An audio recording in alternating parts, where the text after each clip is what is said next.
do it. Well, I'm on your way. No, Frank, what do it? I'm just a get it. Sure. Atagasiwe, siwe, atagasiwe, meye.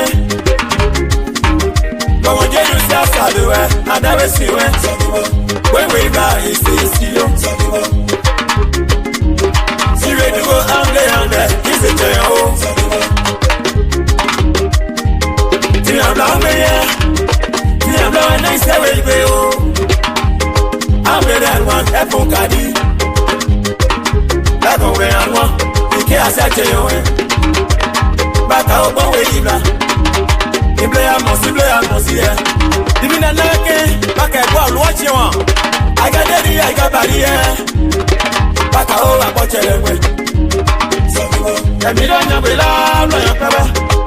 All I'm on your way. Well, I can't on your way. I want to look over there. Well, I'm about to your life. You don't know we go ahead. I never see where it's at. I will stay one way, man. When you are coming away, what we fly? What was the next thing of that? I never see wherever. You get never there. You say I see you. You see more of that, say I see you. I start to go away. You say I see you. Take away, man. You say I see you. I need your way to the put. So people.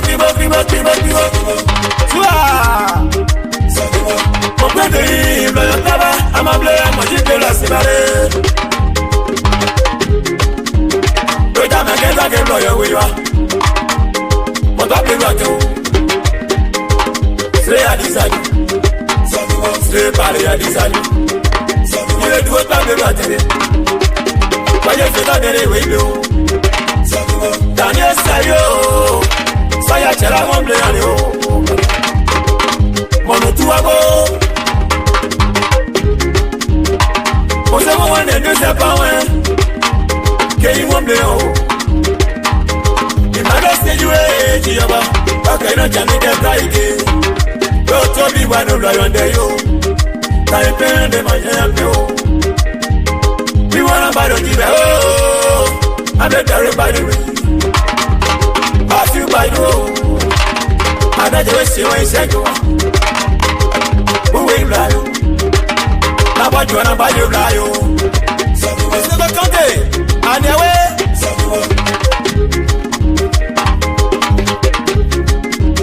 Oh, what you do, says I do. And I can't see no help.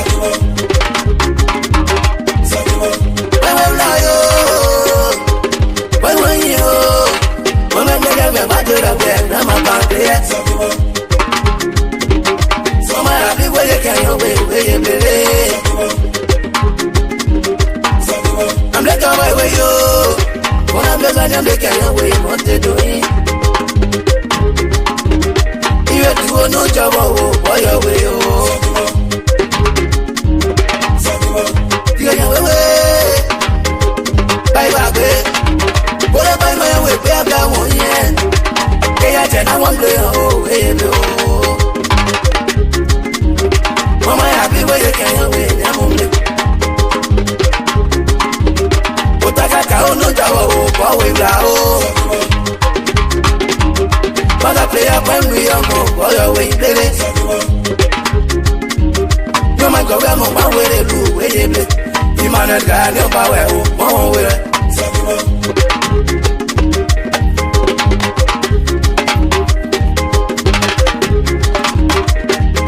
I'm like on my way. Then you go on, no job, oh, boy, away. Okay, I'm a royal login. I'm like the car away, enjoy it, you.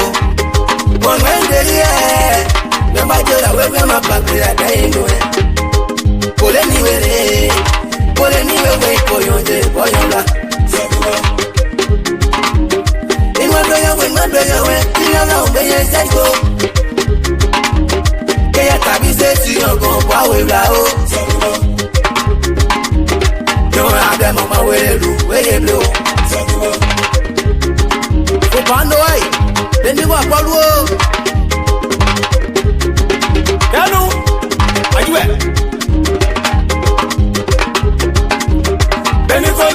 yo son pa we la o. Don't be so yo son na pa we la re. Si un Romeo yo son na pa we la. Pa we la c'est assis. Pa boy te yo son ti habla en ciego. Pa du yo son pa we la o. Amine, jadi du ode. Ade to me la we. Kiale o. Awo be de amo. Wa we bla yo. Rosely slow we. Baga wa we bla. Da wale de le se on so. Da mo po yo we yo. Da mo te bien bla we. I'll bring you a woman. Can't buy a girl and my bow. To son to down. To son to down. To son to down. To son to down. So people. Ay, ay, ay. Jole kafato. Ifano. Il mo tu mo fa.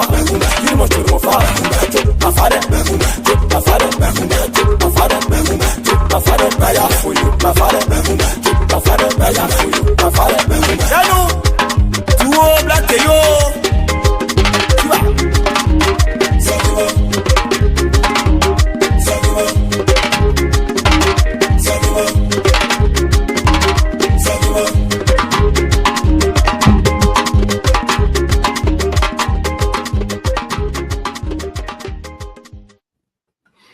Yeah, ladies and gentlemen, Voice of Sino is back. Brand new edition of your Prime Show. Esoteric here coming to you from these United States. It's a wonderful show. We're having a special guest today, presidential hopeful. His name is Honorable John, should I say the American way, John P. Tarley is our special guest. This afternoon, at least from my end right now, is 11:54 almost afternoon. And so, guys, please do us that huge favor as you join us. It's going to be a lively conversation with our special guest. This gentleman right here, he wants to be the president of Liberia. Yes, so a new party was established, and yes, he appeared not too long ago on Spoon Talk, expressing his desire to become the president of Liberia. He's going to be contesting. He wants to contest in 2029 in Liberia against the current president. I don't know whether Joseph Burka is going for re-election. We are not sure yet. The former president George Weah, for sure, he's going to be coming back, and an array of other presidential candidates will be in the race. And added to that, killed is Honorable John P. Tarley, if and only if he is selected by his delegates, his party. They're going to be going to a conference where his leader will be decided. But as of now, he is the vision bearer for the new party. What is it called here? Let me see the banner before. I called different name. I think it's the Liberian Freedom Party is called. Let's see. I got the banner somewhere. So guys, please share the show for us. Let your friend know to share the show, or invite your friend. Somebody who wants to be the president of Liberia. That's somebody we have to listen to and ask the questions to the National Freedom Party of Liberia. Presidential hopeful is Honorable John P. Tarley, and we're going to be having a conversation with him. All right, guys. So let's build our audience a little bit again as you join us. Share the link for us, and we will highly appreciate that. So we're going to be on the screen for you, Patrick, Shirley, Perkins. We're going to be cross-pollinating with Mr. John Tarley. All right. So without further ado, let me play this young guy here. I like his music. And that is Fred W. Tarley. We'll be right back.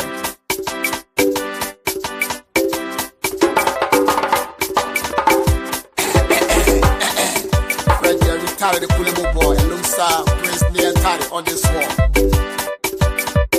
I'm there for you, yeah. For you, I'm there for you, yeah. You saw no I'm for you, when you want for you, yeah. But I'm there for you, yeah, mama, yeah. I'm there for you.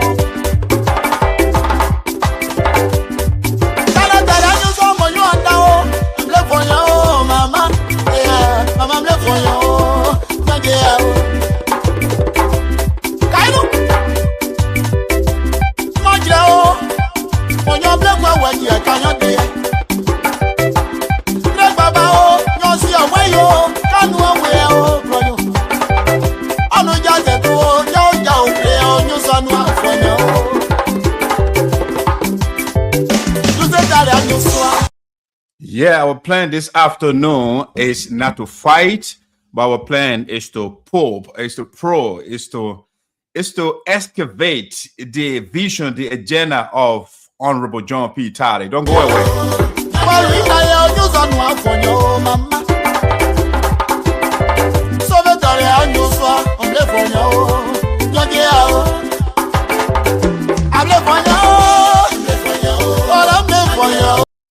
Yeah, so but of course, though, John P. Tarley is the fighter. He's coming, he's a political fighter for Liberia.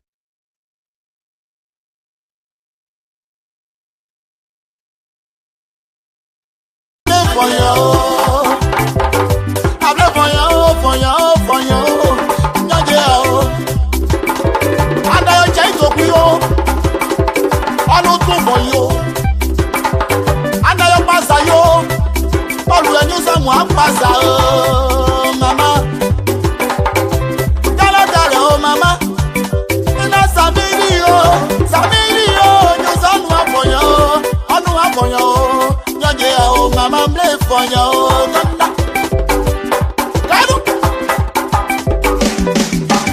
I say, it must start you. Play for you, papa. Not you, mother. It must start you. Forest party, mother.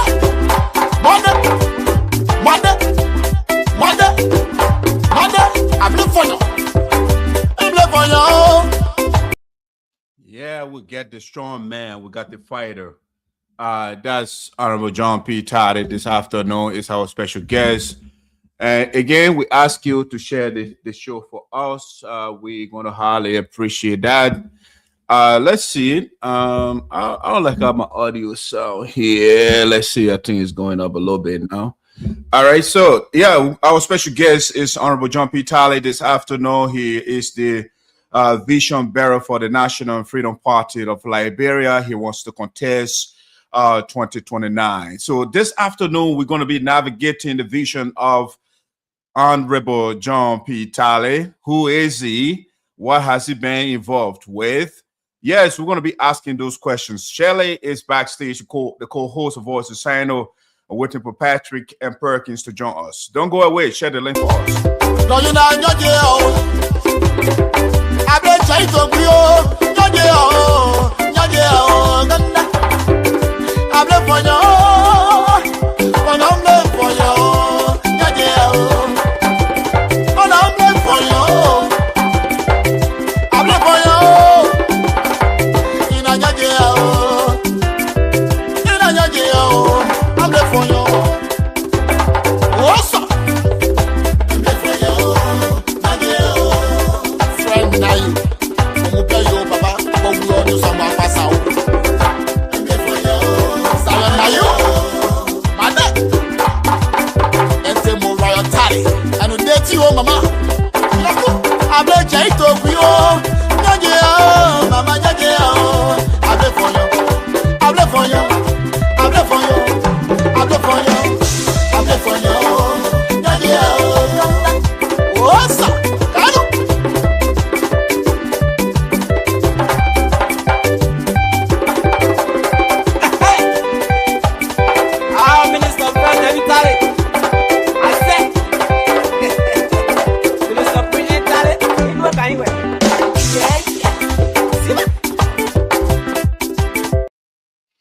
see, poverty is killing our people in Liberia. And so when somebody talks about he didn't say I'm going to reduce poverty, I'm going to minimize it. Mr. John Tarley is saying, you know what? Our country is endowed with a lot of natural resources. We have all the resources in the world that we need for every Liberian citizen. There are nearly 6 million people to be out of poverty. So John Tarley has a vision for us, and he's going to be discussing the vision. How is it that he's going to take the nearly 6 million Liberians out of poverty?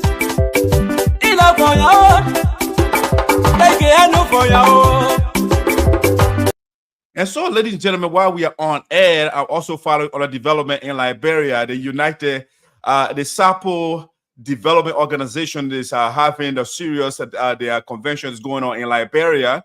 And during the introduction, the new phase of the first phase of the program, we saw that the president of the United SAPO Association in Americas, Mr. William Manning, gave a special statement to his father. His father presented the statement and to the body. And we'll go, if we have time, we're going to go into that statement. It's a major, major statement. But in the meantime, we'll have John Tarley as our guest.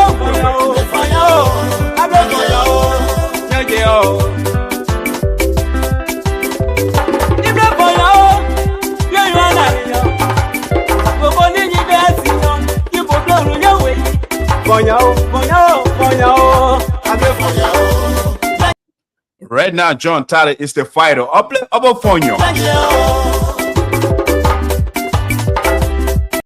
John Tarley is coming to fight poverty in Liberia. And that sounds like a music to me.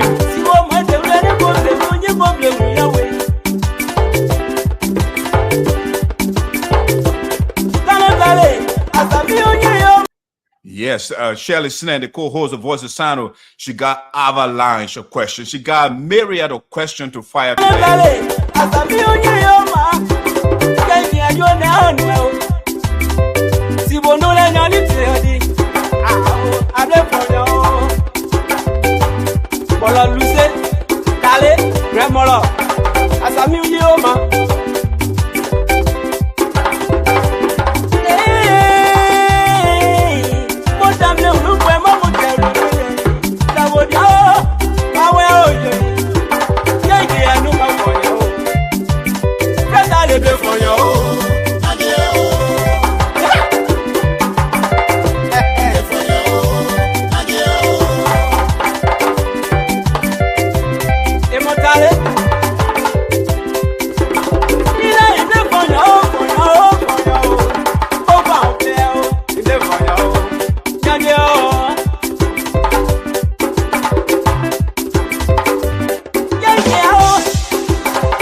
Ladies and gentlemen, the protracted conflict or the division within the SAPO community in the U.S. I mean, will the president, Mr. William Manning, end that? Because the man is, that was the vision, his pledge to the people. He said, you know what, the division within the SAPO community in the U.S. is not healthy. And so this is something that I want to accomplish. So the president has made the first overture and reached out to our brothers and sisters. And then the statement was read. If we have the time, we'll play the statement for you. But don't go away. Today, our special guest is Mr. John Tarley. He wants to disclose the vision to us. Shirley and I will be on the screen shortly for you while the other guys join us.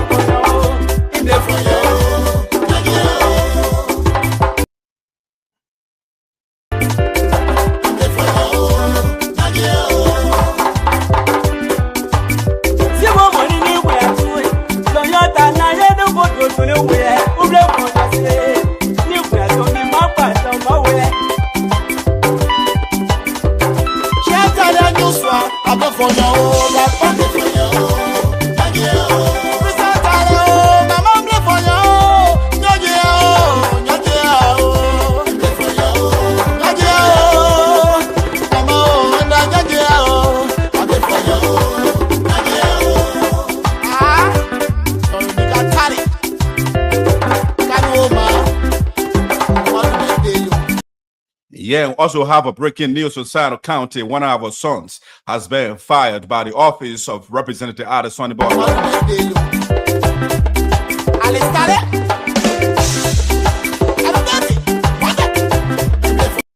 I thought we have to be reducing the unemployment rate in Liberia. Unfortunately, our lawmaker is firing people.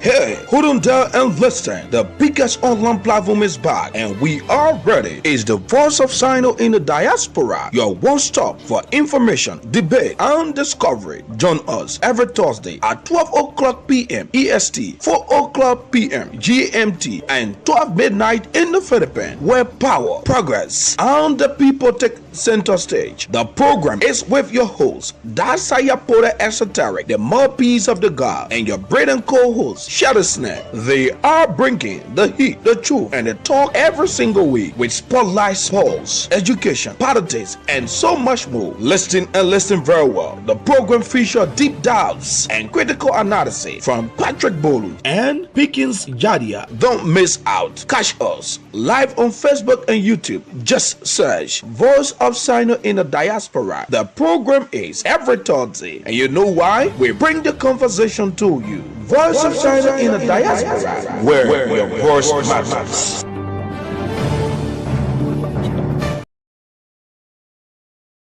Yes, your voice matter.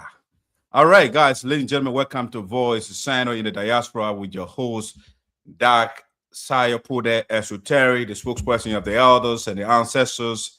And esoteric, what does it mean? Understood by the chosen few, of course. All right, I'm happy. I am suffused, imbued with euphoria to be here to have another conversation with you today. Instead of you listening to me, you're going to be listening to a special guest on the platform today, somebody who wants to lead our country. And what the man wants to do, I love that, okay? So before we invite our guests, they have the team, the technical team. You know, the man wants to be president, of course, so he has a whole team there. They are trying to set the man up to make sure that he appears presidential on the screen for you. But without further ado, I'd like to invite the co-host of Voices Sino in the Diaspora, Shirley. What's her middle name? She called her middle name the other day. Lofty. Something I love in the middle there. I know for sure. But let me bring Shirley here. Hey, Shirley. You're on mute. Good morning. How are you doing today? I am doing wonderful. How are you? Doing great. Thank you. Good. Our YouTube followers are more they are on time than our Facebook followers.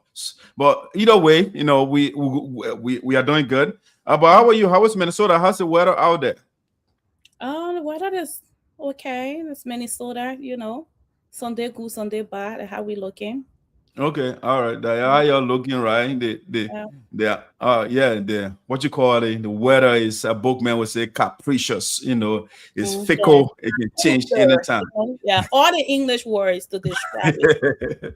Yep, that's it right there. We love Minnesota. You know, Minnesota is home. Right. That's my former home. I love Minnesota as well. I mean, I love Minnesota. I was there before. Beautiful. I ran away because of the weather. I'm from a hot land. I can be in a refrigerator. You know, that's I can't do that. Yeah, but you do. That's why you're looking. My complexion used to be like you before, but when I left, that's when I changed. But go ahead. I'm gonna say people that are in the East Coast, when they try to argue that the weather in the East Coast is better than Minnesota, I don't know. It's just like it's not adding up. Because you'll still get snow. I used to live in Pennsylvania as well. I went to school in PA, and I know when the snow is snow. So I don't see the difference. But anyway. Wow, you don't see the difference. But anyway, let us go into that. Our guest is backstage. You know, but Shelley, before we bring the guest on the platform, he looking all presidential, looking good. I love that. Always, always, yeah. Yeah, you looking good, but I'm talking about the guest right now. The Yeah, I guest was looking talking real about good. the guest as well. I said always, he always look good. Mr. Tarley always come representing, the man knows color. First of all, the man had a whole clothing line, Right, so that's he true. knows color, yeah. Yeah, okay, all right. And you, that your former boss man, so the two of you are on fire today for me. But let's do quickly, Shelley. I mean, before we bring the guests on here, I want us to do quick shout out to at least two persons, ladies before gentlemen. Our mother Maple City, she Ooh, celebrated her birthday, and oh so my yeah, goodness. that's yeah, she celebrated her birthday. I look, Facebook, I chiche pull it down, it tells you everything. Yes, You yeah. know, so our mother celebrated her birthday. I think was it yesterday? I'm not too sure, but I just saw a lot of birthday greetings on her page, and I just thought to also share the birthday was. So our mother of Maple City, we want to say happy birthday to you. I'm told Facebook say you just turned, I think maybe 25, and you are growing. We want to say, ma'am, happy birthday to you. And we wish you many more happy returns. Share it quickly so we can bring our guests Well, on. happiest birthday to my own grandma, the Iron Lady, the woman with so many talents. She is super gifted. And happiest birthday that my late grandmother, best friend, best sister. So we honor you and praying for many more healthy years. All right, thank you. So, mother, happy birthday. So, the last person, the last but not the least, is the former COS of the People of Sano County Electoral District Number 3, Representative Office, Honorable Zaza COS Oliver Barr, also celebrated his birthday. So, Oliver, we want to say it happy birthday to you as well. Belated happy birthday to you. Who wish you many more years to come and the best. You know, you're one of the best. I shouldn't say was. He's a good leader.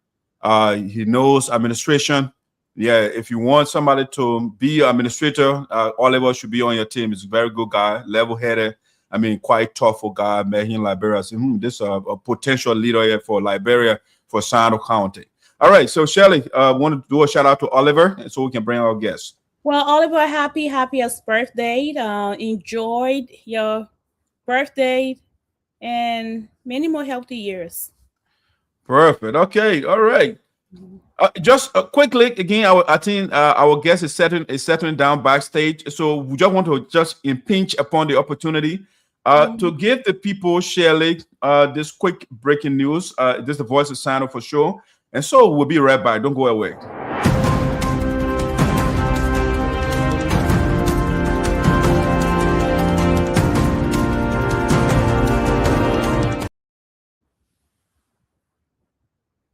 All right, so ladies and gentlemen, welcome back to Voice of Sano in the Diaspora. The breaking news, the county coordinator or the district coordinator for our district number 3, Sano County electoral district number 3, Sano County, Honorable Dr. Alexander Noah, district coordinator, was fired. His name is Stanley David Nanti. He was fired by the office of the representative. We don't know what led to his termination, but today we have a special guest, so we're not going into that topic. We're not going to give you detail for now. We don't want to keep the guest waiting too long backstage. And so we just wanted to break that story to you. The district coordinator for Representative Alex Sonnenborn Noah was fired. And I think we should be today. Our guest is coming to tell us how to reduce poverty, how to increase our employment rate in the country. And unfortunately, our lawmaker is firing people. All right, so that is not a good news. But let get into our story, our show here, Shelley. Yes. Let bring. I think Patrick just joined us, so let me bring Patrick on. Okay. Patrick. Hey, Patrick. Patrick, let's check your audio. Patrick. Okay, let me get Patrick. He's on mute. You know, his video is frozen. You know, the Joseph Barker internet is kicking in today, unfortunately. Why you gotta name it like that, Joseph Barker internet? Yeah, that's why it is. He's the president, so it's called synecdoche. The part represent the whole represents the part. Yeah. So Okay. let bring let Let's bring. bring the guest on. Do Yeah. we need So a shall do we need a drum roll or something Yeah, for that? before we do the drum roll, do you have the introductory comment? I think I want also introduce him before we bring it, or what do you advise? Breaking on before we read the introduction, which one you Yeah. advise? If when someone is on, you give them their flowers. So bring him on, and then you can do the introduction. Okay, excellent. So, ladies and gentlemen, without further ado, I'd like to bring on our special guest for today, Honorable John Tarley, the incoming or the potential president of Liberia. Patrick is fighting here to get on here, and now all of them coming practice to just join us. Yeah, the potential president of Liberia, Honorable John Tarley. I know him myself. A great, distinguished community leader. Yes, Patrick, internet is not good today, so I'm going to remove him and bring Perkins. Let's That's see. it. Hey, Perkins. Perkins came ready.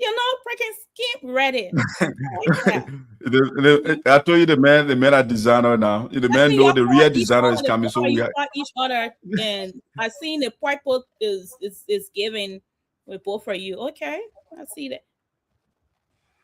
Hey, Patrick. There we go.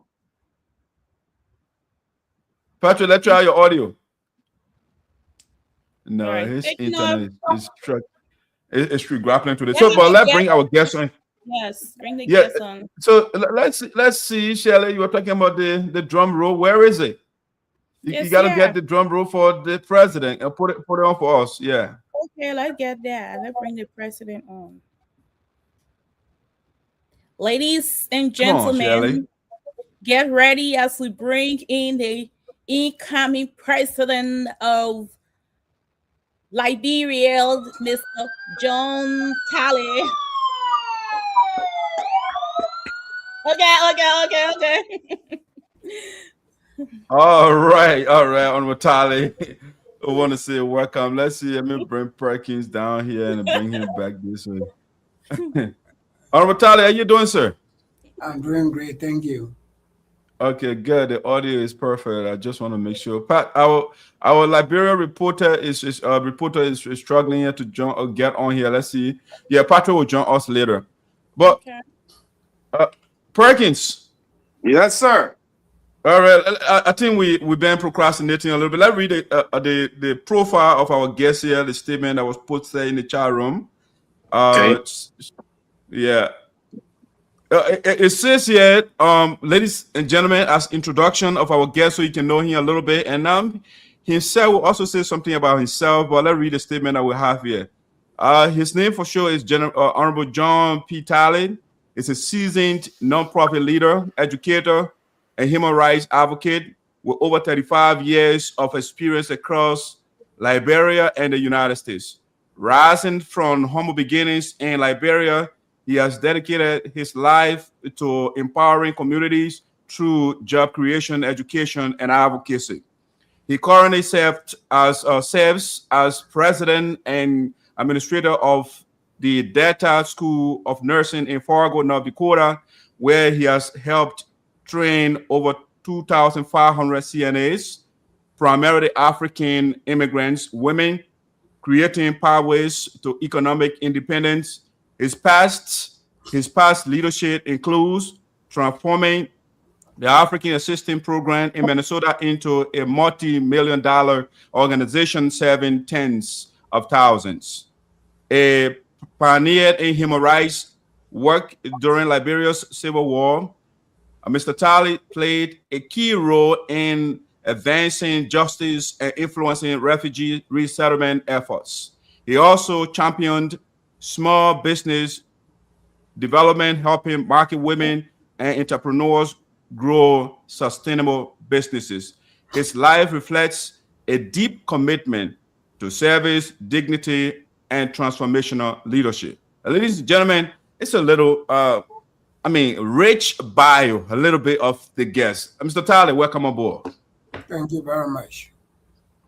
All right, so as a kicker here, even though we just read the statement, but I'm the spokesperson for the elders and the ancestors of our people. So I learned under the elders, and so they say I will translate it. I mean, there is something in philosophy they call the problem of translation, right? So I will try it. So they say the water from the mouth of the messenger is cooler than no, I think from the master is cooler than the messenger. So I should put it that way. So you are the master here. Who is Mr. John Tarley? Let's get to know you, sir. Okay, I want to say thank you again to all of you for the great work that you are doing to create such a platform that will, inform people from Sano, from Liberia, and around the world about what is happening in Liberia, even though this forum is considered as Sano. But anything that is Sano is Liberia as well. So you are doing great job, and I want to say thank you to all of you. Well, for me, John Tarley, most of the time, don't let me talk about myself. The thing I've been doing is that which introduced me all the time. So briefly, you said I served as executive director during the Civil War for National Human Rights Monitor, and I did my human rights work. I was invited to the U.S. by the United States government. A lot of us came here on different programs, but mine it was an invitation to participate in the training of immigration officers who were responsible in dealing with political asylum situation in Liberia. And I participated in the training for 3 months, trained a lot of immigration officers for Liberia that opened a pathway from 1999 to 2005, where you get a lot of Liberians coming from all walks of life. So, and then in Minnesota, I created an African assistance program specifically focused on uh, avoiding Liberians getting on the social welfare program. So now in the state of North Dakota, I will speak at this hour that so far in the entire state, the Data School of Nursing have the highest passing mark in the entire state. And we train mostly Liberia. Right now, we have a class. Students are on the other side. I told them that I have to engage this forum so we can discuss about great things in Liberia. While we intend to go to Liberia and do the same thing that we are doing here. How can we take it back home and then help our people? So thank you for the opportunity to have me on, and I am prepared to, keep conversation with you. All right, Mr. Tyler. Thank you so much. Thank you for your service. Thank you for what you are doing in North Dakota and Liberia. I want to say thank you for your service. So, Shirley, I want you to greet your guests. Well, Mr. Tarley is no stranger. Mr. Tarley, it's an honor to have you on here. We look forward to talk about your vision, your plan for Liberia, and also your past leadership.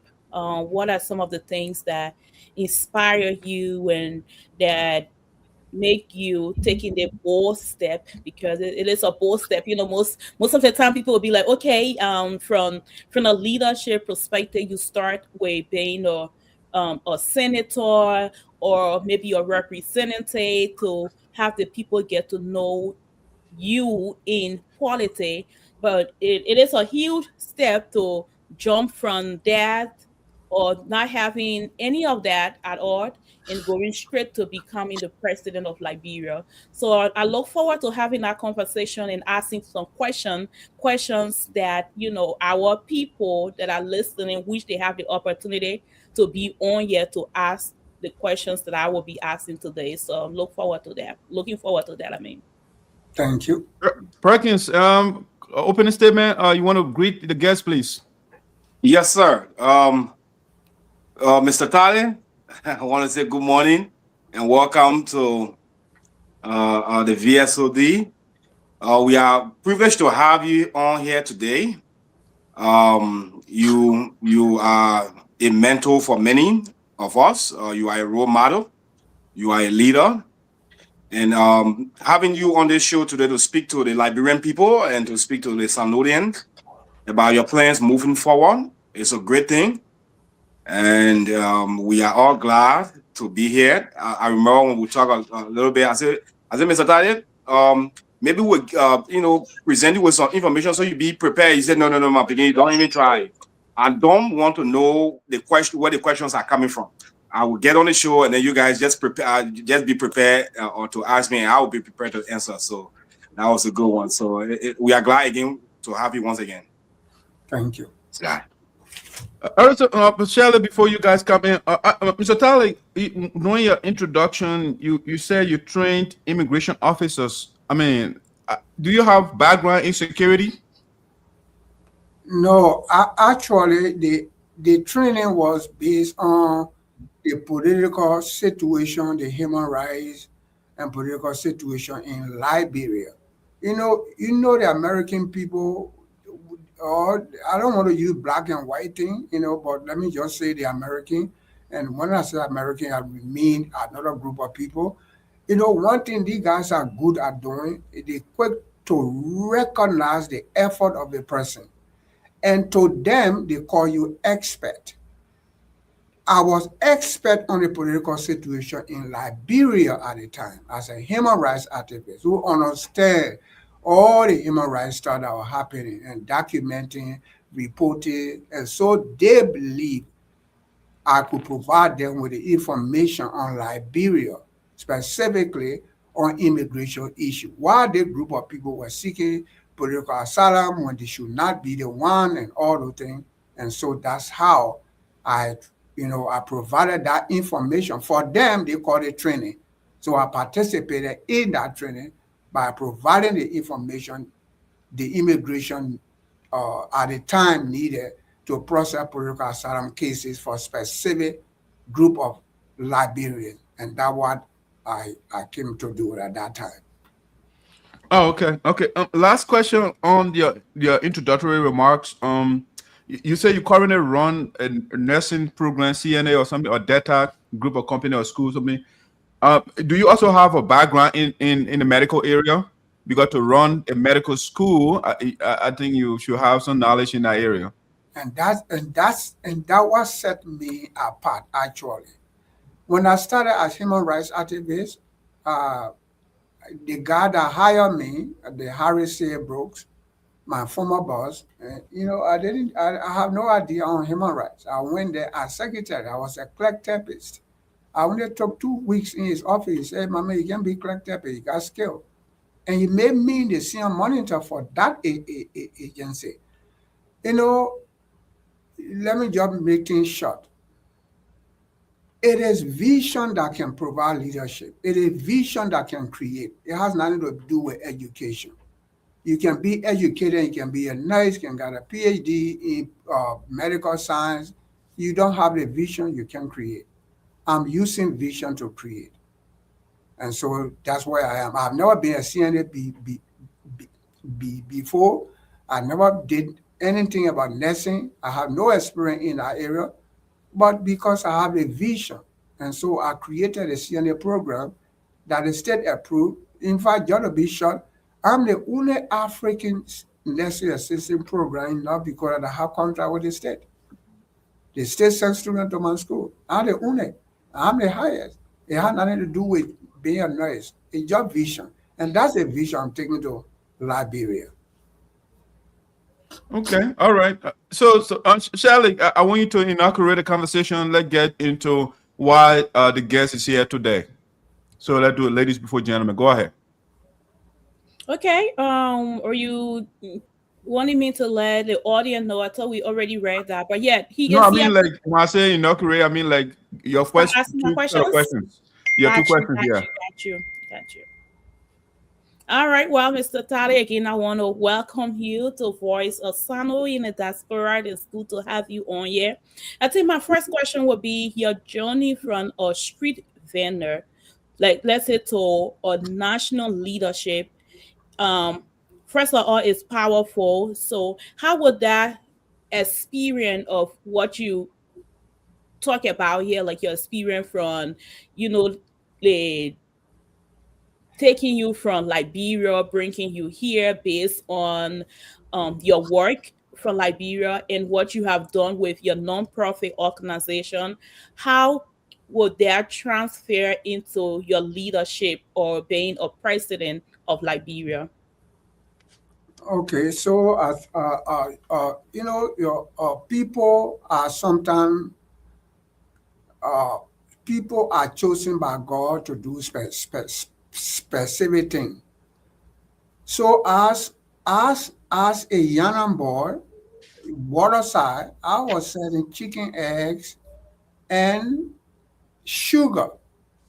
And I saw that thing for almost a whole year. I was doing that thing over there. But I didn't only sell chicken, egg, and sugar. I am a problem solver. I can see a problem and find solution.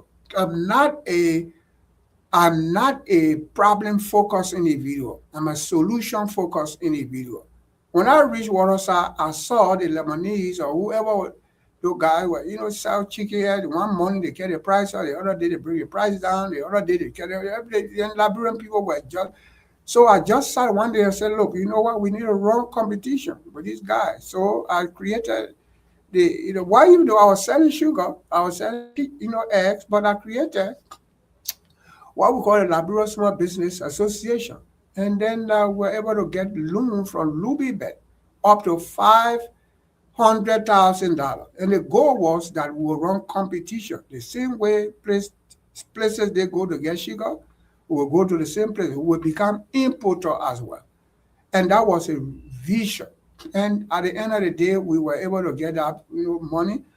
And some people start to import eggs, some people bringing in sugar, some people bringing in slippers.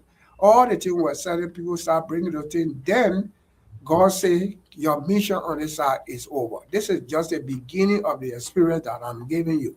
That how you brought me into the human rights sector. And then I became a human rights activist. And then I work, as I said, with my former boss, Harry Seabrook, who actually provided me the opportunity to learn how to investigate and document human rights. And I did all of that. Therefrom, I'm not calling name, but an international organization came to me and said, we want you to establish a human rights group for yourself. And then Jocko called my other shot. I created, and then we call it National Human Rights Monitor. I was a least there, but before I came to America, I was the highest when it comes to human rights, documenting, reporting violations and all that. My human rights group at that time was the only human rights group in the Republic of Liberia that decentralized. I have one office in Zweru Grand, Judea County, that overshadowed the Southeast. I have one office in St. J that overshadowed the Western, and then the Moravia office. Because then we're doing human rights work. And I'm the only person too at that time who brought dollar to Liberia to get human rights groups in Liberia funded. Because I believe if we empower more people, you achieve more results. So I invited Mandela and they came to Liberia, and I asked them to give funding to other human rights groups that have never received funding before.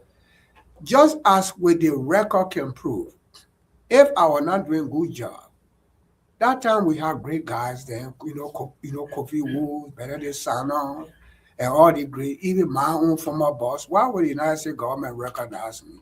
It was a letter that was sent to me. We were two that were invited, Kofi Wu and myself. And that's how I came. Kofi Wu came later on. Because of the work that I did, and that's how I came to America. Thank Anything you do. Mr. Tarley, Yeah. Mr. Tarley, you are a basic man, and we don't want to make sure we put in all of our answers a little shorter. Yeah, so we can get more questions in there. Thank you. Shelley, what's the second question? Yeah, Mr. Tarley, so having been someone who worked with you with AAP, the African Assistance Program, where that program started like from the beginning and grew up to, if I'm not mistaken, $11.7 million in budget. Mm-hmm. I want you to explain to the people that are watching what happened to that money and what is the starter of that organization as of today. And you know, what, depending on that question, I can do a follow-up question because there was a huge amount of money. But what happened to the organization? What happened to the money? And where is the organization as of today? Where does it stand?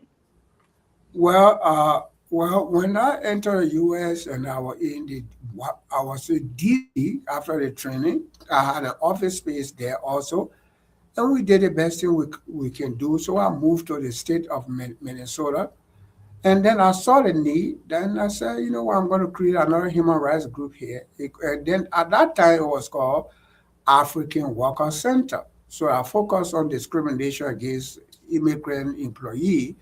And so we grew up from a living room to a multi-million dollar, agency over the period of 14 years, raised over $11 million. And then the agency has been doing great and everything was going fine. And then the decision to close the decision to close came at a time.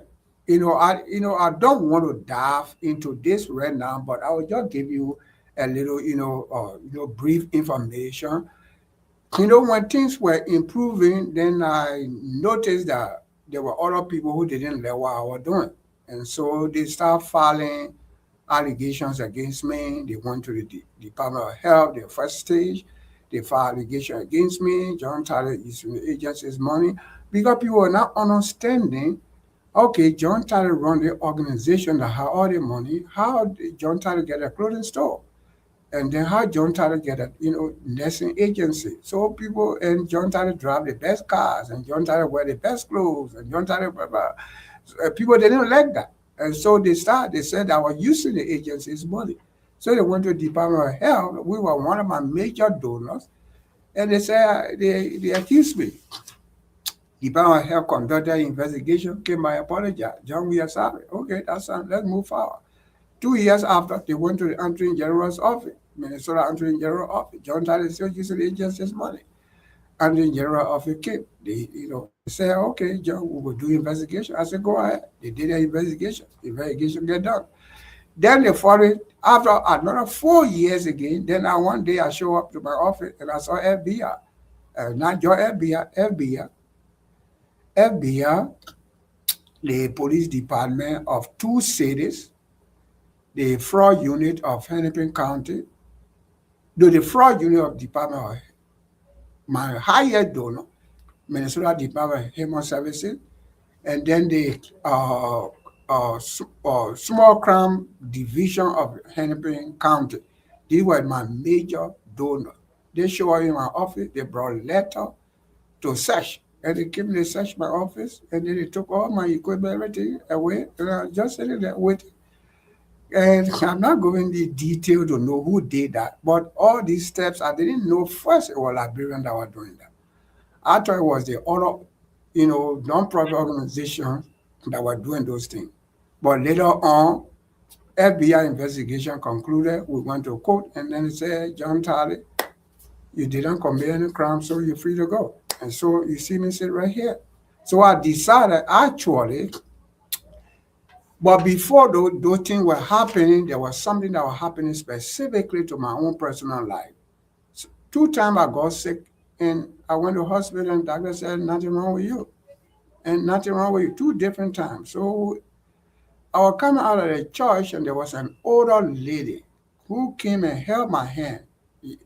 But then I was looking at another person.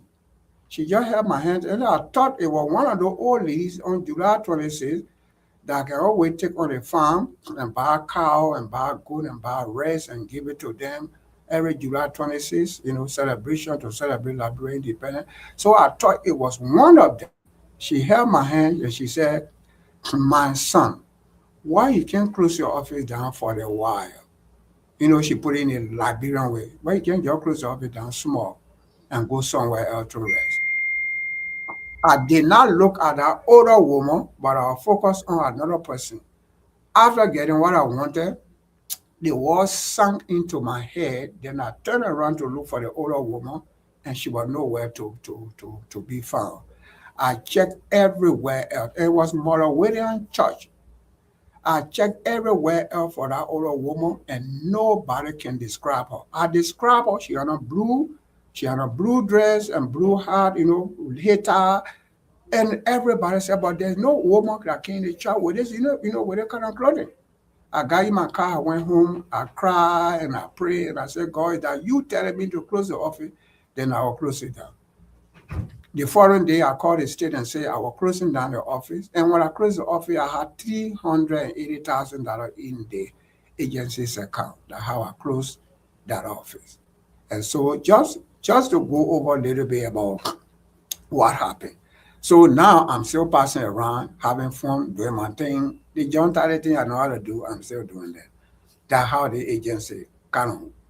But in short, there were 3 Liberians who were doing that stuff just to close the agency down so they can be happy. And they are happy now. So we're moving forward. All right, Shirley, let bring Patrick. He's struggling. His internet is not too good. So, Patrick, let bring, get your 2 questions in first, please. Okay, thank you very much. And let me say thanks and welcome to Honorable John Tarley. It's an honor to share this platform with you today. Thank you. I briefly read about you. I have not followed you extensively, except recently when you briefly show up on our platform. Your ambition to become president, or as a future president of Liberia, there's not seem Internet again. Yeah, the service is not good. That's how we're trying to get into. At least come in first. Yeah, but he will come back later. Perkins, let's see. Let me try you again. Yeah, I don't know. Sometimes internet can be very good. So I don't know what is going on with him today. All right, so Perkins, let's bring you on. Let's shoot get 2 questions in, please. Okay, Mr. Tarley, once again, it's good to have you on the show today. You have an impeccable record when it comes to exactly what you just explained about the field you've been in. But now we are transitioning from the private sector into politics, and so that's a whole different playing field. But Liberian men got a common saying is here, experience player against solve for justice. So the fact that you have been kind of a public figure who has been dealing with the state and the government like that, you will have some important experiences that you bring to the table. My first question I want to ask you, sir, is have you ever served in any political party or had you occupy any political position in any government in the past before? The answer is no. All right.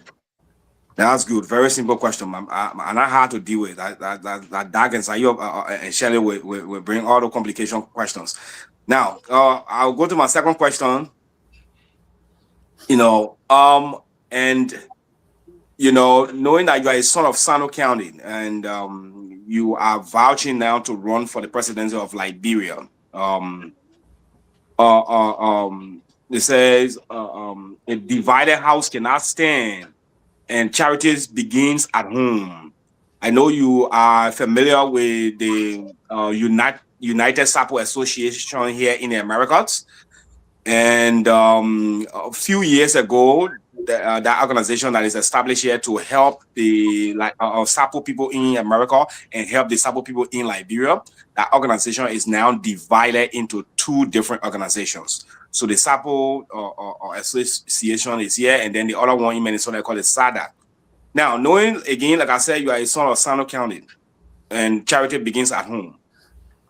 What can you do to unite these 2 groups in America here that will reflect our unity in order for our support beyond you to be one? What can you do to unite us here in America that will extend your leadership to Liberia so that the Sabo people can be together when they're voting for you instead of divided? Okay. Well, I'm not sure that I want Sabo people to vote for me. I'm not sure that what I want. What I want is for people who believe in my vision to vote for me. Because if Sabo people vote for me and I don't have vision to deliver Liberia, then Sabo people will be making the wrong decision. So I don't want Sabo unity as my strength to contest. I want Liberian people to believe in my vision, why I think I can end poverty. But again, to come to that Sano thing you just talk, the Sabo thing you just talk about, there's one mistake we all continue to make. Realistically, I just do not support the way the two of them, one group, break from the other one. I don't agree with that. But I strongly agree that we should not continue to have one SAPO organization. We can't keep putting our eggs in one basket. That's one. Maybe the other group, because they come in to do the thing the other group doing, so finding them to coexist a little bit, difficult. But if we can strategically say, okay, you, this other group, you focus on business. What they want is nonprofit. The SABO organization will be united. Because if we continue to have only one organization, where the organization fail, the SABO people fail. So for me, I would encourage many organizations that focus on specific aspect of the SABO people life. And then at a bigger level, we also come together at United Sabo Association. And we still have the other group doing different things. Because vision is not about one person. You give people the opportunity to do what they're able to do, then you build leadership. You put people together in one basket, they will start fighting each other. So that's why, to me, I agree that we have the SADA, we have the United Sabo Association. The only thing I don't agree is that SADA should run competition with United Sabo Association. I don't agree with that. Because United Sabo Association was before SADA. SADA can become another organization that focuses on another aspect of the Sabo life. For example, let me just do an example. SADA can say we will be the business part of the United Sabo Association. We will look for money people. We look for, in fact, SADA say we will be responsible to just help Sabo people with their farming. So SADA just focus on farming. Why United Sabo Association focus on donation, school, and all that stuff? And the two organizations can still coexist. And SADA can still come to United Sabo Association. United Sabo Association can still go to SADA. There's no competition involved.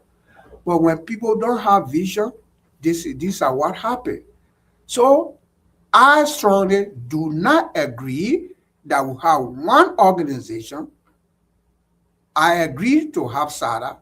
Only thing that I don't agree and I cannot be part of SADA if their goal is to run competition with United Sabo Association, then I don't agree with that. If SADA focus on something else, USA focus on another thing, but at one level we all meet the need of the Sabo people, then I agree to that. So that is a unity that I think, we need, let everybody have the opportunity to do what they're able to do. All right, Mr. Patrick, let's bring Patrick, let's give you a shot again. Let's try. Okay, thank you. So my first question has to do with his ambition. And his ambition must have a platform, a roadmap to developing Liberia or doing something differently from Ellen, from Wia, and President Boyka. So, first of all, let's look at your vision for the economy.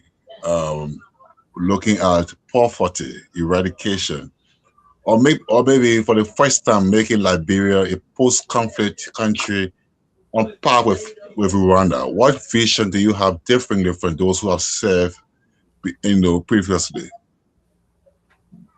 Well, I thank you, and that's the reason why I'm here. I'm just answering few questions, and I will have come back to say, let's focus on what I'm here for. Actually, you and myself, or I'm not sure, where are you? You are in Liberia, right? Yeah. Okay, good. For Shelley, the other group, and myself, we are here in the U.S. What make America different from Liberia? Why we came to America? Why everybody coming to America? Why did they get the same street? They get the same light. They get everything else. Why? I mean, why we left our neighborhoods and the beautiful places we live? People know us. Why did we come? The reason we came here is there's only one opportunity. America don't get school. Nobody came to America because they want to go to school. We don't come to America because they get health care system. We didn't come to America because they get, good roads and light. That's not the reason we came. America get only one thing: job. You can go to school. When you graduate from school, where you go? And you get job. After you graduate from school, you don't get job. What you do in America, then you live on the street. So we didn't come here for school. America create job, and the country make sure they focus on job creation. And because the job are created, people are paying taxes, the economy continue to grow, and America continue to invest into the economy, making job available to every American citizen. So our strategy is job creation. To end poverty, we must be able to create jobs. And now the strategy we have, there's only one aspect of it I will focus on today. Let's just take, there are two sectors in the world for now. The nonprofit is fighting to become a sector by itself. But we got two sectors. We have a public and we have a private. The private sector that businesses, nonprofit, and all the people. Then we got a public, which is the government side of it. Now, here's America's strategy. I came to the country and I learned a lot. I focus on what you guys do. I learned how to build their roads. I learned how to build their schools. They don't just build roads. They don't just build school. Like what is happening in Liberia right now. They didn't just do that. They focus on the economy first. The government invests in a country first. My strategy is one. And you tell me, you are in Liberia now. My strategy number one, I will do public sector for now. Just the government taking the lead, then private sector coming wrong with the idea. Government say, okay, this is what we do. We decentralize the national government. How do we decentralize? Shelley is in Minnesota. I'm in North Dakota. Duke is in Philly. Duke is not too far from Washington, D.C. Ask Duke, how many years have you been to D.C.? If you want to buy a comic book, do you go to Washington, D.C.? If you want to buy a car, do you go to Washington, D.C.? You want your car less simply, do you go to Washington, D.C.? The people decentralize their government. So this is a strategy. Every government office in Monrovia will be decentralized.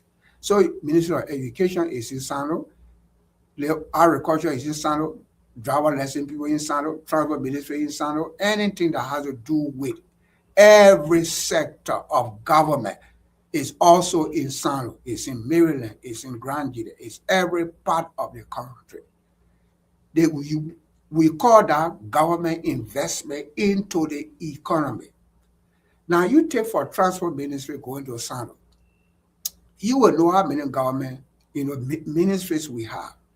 So all the government ministries are in Sano, Maryland, Grand Crew, everywhere else. Tell me how many jobs will be created. It's government that is invested into our own economy. It's, American guys, these guys are very smart. They invest in a country, then private sector come and take over. Then they sit back and start regaining what they have, what they put into the economy. So if, for example, the government of Liberia have 20 ministries. So since we talk about Sando, let me focus on Sando, and then anybody listening from Sando or not from Sando and listen anywhere else, you just take it to your own county. Let's say Greenville. So we go in Greenville, and all the government agencies that in Monrovia go to Greenville. Transport ministry there, foreign ministry there, every ministry in Liberia in Greenville. Let's assume each of them will create 10 jobs, which of course I know they will create more than 10 jobs, but let's just assume labor ministry 10 jobs, agriculture ministry 10 jobs, everybody ministry 10 jobs.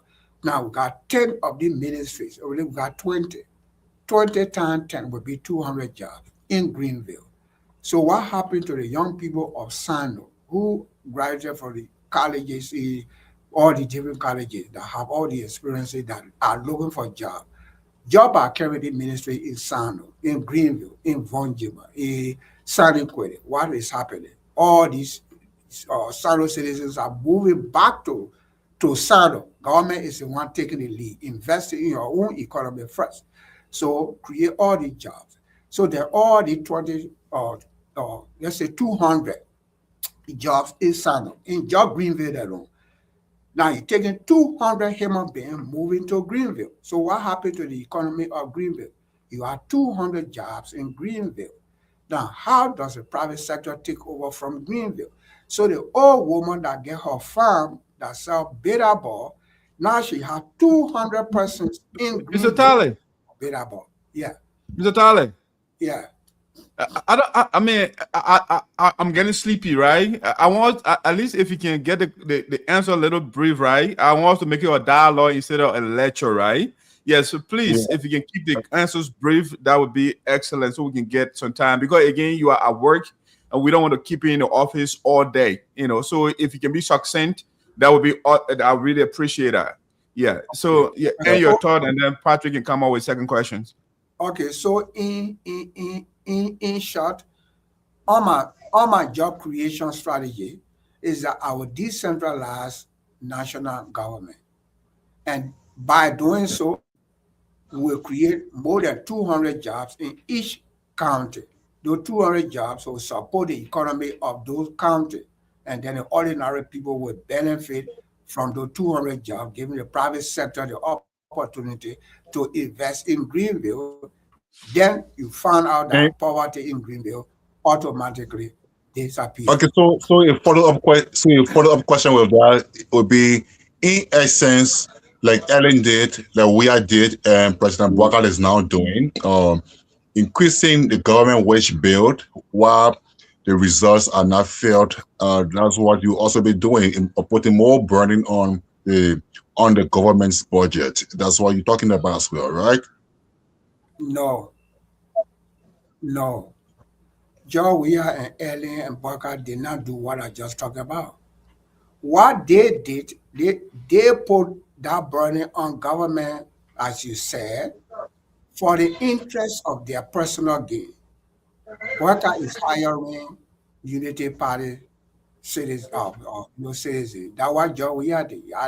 We created a job in Monrovia to hire sedition. That's what Ellen did in Monrovia to hire sedition. Unity Party people.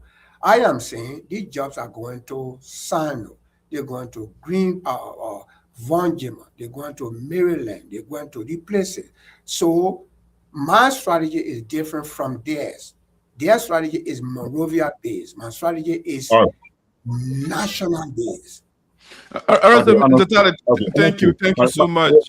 My last question now. So let's talk about security.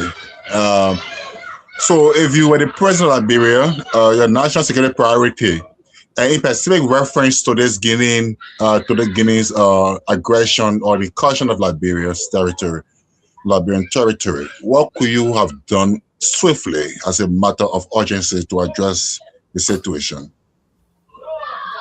Well, for now, let's assume I were the president at the time the Guinea thing happened, appearing I would have done the same thing that President Walker is doing now, because Guinea action was unexpected. Nobody believed that Guinea would have done that. But knowing what I know now, my security strategy would have now been completely different. The reason I will not discuss security, I'll consider that classified for now, is that there are many things that I will do. But let me just make it short. I will model the Liberian security structure after that of the US, where the American government, after the 9/11, created another agency called the Homeland Security. They call it Department of Homeland Security. And what they did, they go on the Justice Ministry and remove the Bureau of Immigration from Justice Ministry and turn it into a ministry by itself. That's the same thing I would do now. I would take the Bureau of Immigration and make it National Security Agency. So call it Ministry of National Security or Ministry of Homeland Security. Then what I will do, I will consider that classified. I will not tell you for now, but that's what I will do. And the purpose of that is now that will be national security focus. Because Guinea action tell us that African or Black people will never do anything right. We can have treated and we can abuse it at any time. So I can no longer rely on Guinea friendship, Mana River Union, ECOWAS, and OAU, and I'm going to remember any of those anymore. I'm going to put the National Security Library first by creating an agency specifically focused on that. Any other information, how I will do it, I will consider that classified. I cannot share that on the platform right now. Mr. Tarley, thank you. I just wanted to get a few things clear before I get to the main subject. I like to because I want the audience to know you. So the first thing is the data school that you have right now. How many students or staff do you have right now? I can't tell you how many students I have because it's a gradual process. North Dakota is 12 students per class, but that most of the time I always have more than 12 students. So I kind of run morning and afternoon. And then it's 3 weeks, but I take more than 3 weeks because of the condition of our people. They don't read fast, they're slow to learn. So I give more time for them to learn. So yes, but I have with staff, I have the DON, I have 2 persons that are doing the test. I have another person who is helping me with administration, managing, doing administrative things. So technically we have about 5 persons, including myself. So what is the budget of the school? Well, the school is not a budget operational school, but the nurses, whoever work at the school, get paid. So we not setting budget. Say, okay, we use $10 million because it's hour. It is an hourly kind of stuff. The hour you put in, the hour you get paid for. But technically, our monthly budget has never passed $10,000. It's always between 5 and 10. All right, just so I'm clear though, so you're running an institution and you don't know the capacity in terms of students. Is that correct? No, it's just that maybe you did not understand what I said. I said, so take for this class, the state of North Dakota required that I should have 12 students. So for this class, I have 12 students in the morning. And then maybe I have 5 students in the evening. So if you pass 12 and 5, then that's 17 for this class. After 3 weeks or 1 month, the class is done. Then it's another class, and that class will have 5 students. So I can give you specific. It's not a university where you say we have 200 students. It's not like that. It's a time by time. Students come in and students leave. That way I can give you specific. Okay, fair enough. So let go because I'm kind of kind of have a little concern about your history, your leadership history. So you established a couple of organizations, you know, so Liberia Small Business Association, you got African Assistance Program, you have a human rights group, you said, and then you had, I mean, which I also know, clothing store. All these facilities are closed, Mr. Tarley. Why? Were you not able to train people to run them in your absence? Why did you establish all these different entities, but not are functioning right now beside the school you run right now? Well, like I said, for the Liberia Small Business Association, when leadership called to become a human rights activist, I turned it over to Liberia, and then I move on. Whatever happened there, I didn't go back to say, even if I train people, if they choose to follow the law, they will. If they choose to abuse, they will. That's one. I came to the African, what you call the National Human Rights Monitor. When I came to the U.S., Mr. Taylor was president at the time.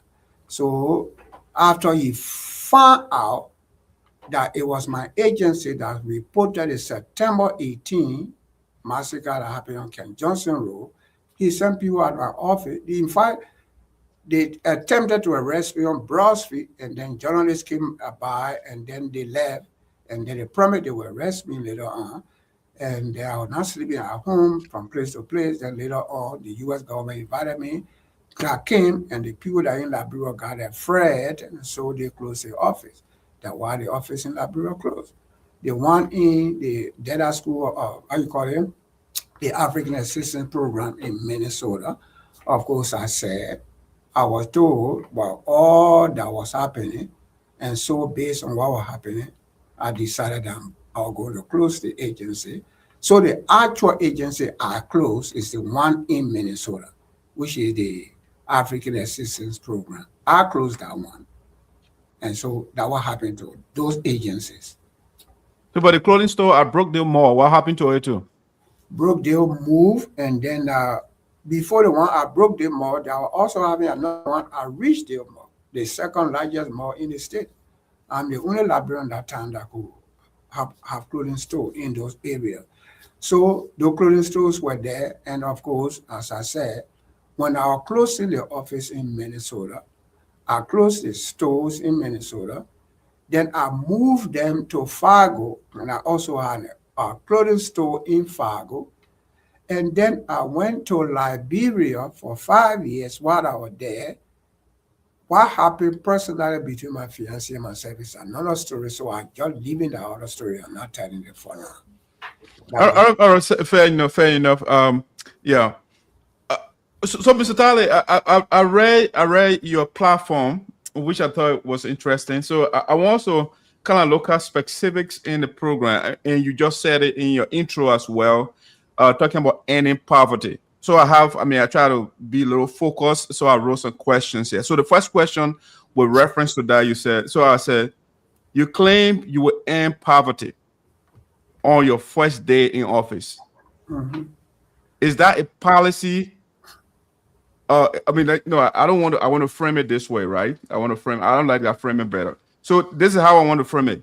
You say you will end poverty on day one. Mm-hmm. Yes or no? Yes. Can you point? Listen, let me finish the question. Can you point to any country in the world, or in the modern world, or in modern history, if you like, that has achieved such? And if not, why should Liberians believe you? Okay, so let us qualify the question first. Is it because I said on day one, or is there any country on earth that have achieved ending poverty? Which one are you asking? So I'm going with your phrasing. Your phrasing is, yeah, I'm following you. So your phrasing is, you're going to end that. I'm going off of what you wrote on the paper. You're going to end poverty on day one. So I'm asking, is there a country in modern history that has ended poverty on day one? If no, is it just a political rhetoric? You're just trying to you woo the people on your side to vote for you? Is that the plan here? Okay, so let me put it this way. Let me just turn the question around a little bit. If there was anybody, if the white man who went on the moon were a Liberian, and he said, I will go on the moon, somebody from Liberia would have asked him, is there anybody on earth that have gone on the moon before you? If a white man who created ship were a Liberian, the first question Liberian men will ask that white man, even the kingdom you have right here, you can't even ride better. You will say you build something, you put it on the water or people will carry it. Vision has nothing to do what others have done. What vision does is that vision find a way. Everything other people did, no one have done those things before. They were the first to do those things, and people came and they borrowed after them. So to answer your question, I don't want that question, has anyone done it before? Because about anyone doing things before, then we'll not have electricity, we'll not have cars, we'll not have airplanes, we'll not have those things. Because no one did those things before. It was one person that came out to say I would do it, and they did it. So on that note, I would be the first if no one have done that. So Mr. Tarley, I think I'm looking at how realistic is it? Because you're talking about leading your country with 6 million people, and you are saying on day one you're going to end poverty. Is it realistic or just a political rhetoric? Now, what I kept on saying, you are still not understanding, because maybe you are seeing the word day one. Of course, on day one, I will end poverty. You said you want me to just give answer. You don't want me to explain, because if I explain, then you will fall asleep. So, no, I want you to explain, but be succinct. Exactly. That's what I want you to do. Oh, yeah, go ahead. That just said on day one, I will end poverty. And my strategy, as I said, first of all, I will focus on decentralizing government on day one. On day one, I will create, just how many counties we have? Times 200. 200 times 15 counties. I will create that amount of thousands of jobs on day one. Also, the same day one, I will invest in the private sector, whereby all private sector, I will focus on Liberians becoming millionaires in their own country. Instead of inviting investors, I will freeze investment. No investor coming into Liberia. Liberia government will be the one that will invest in Liberian businesses. Those Liberian businesses will create thousands of jobs on day one.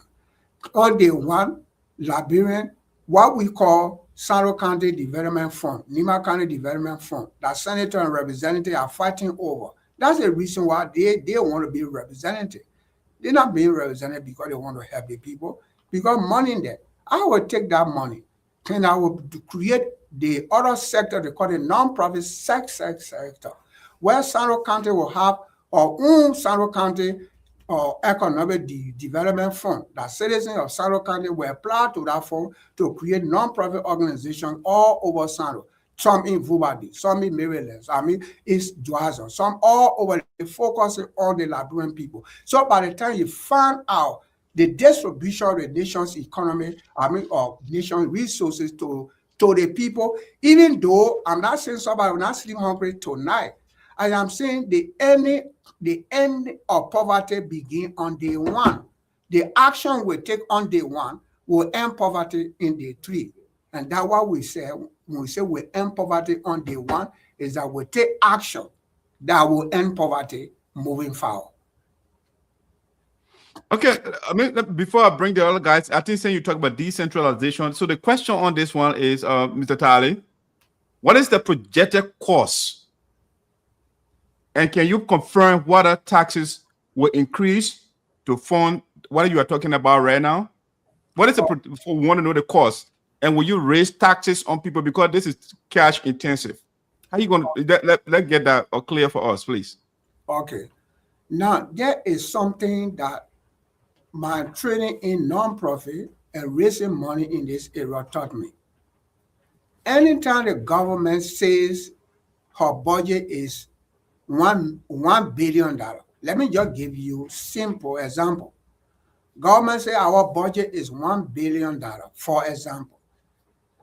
That means that government is talking about the expenditure budget. Government is not telling you about the income budget. No government in Liberia ever said the government of Liberia will receive $2 billion and will use $1 billion to do our expenses. Government don't do that. Government of Liberia don't do that.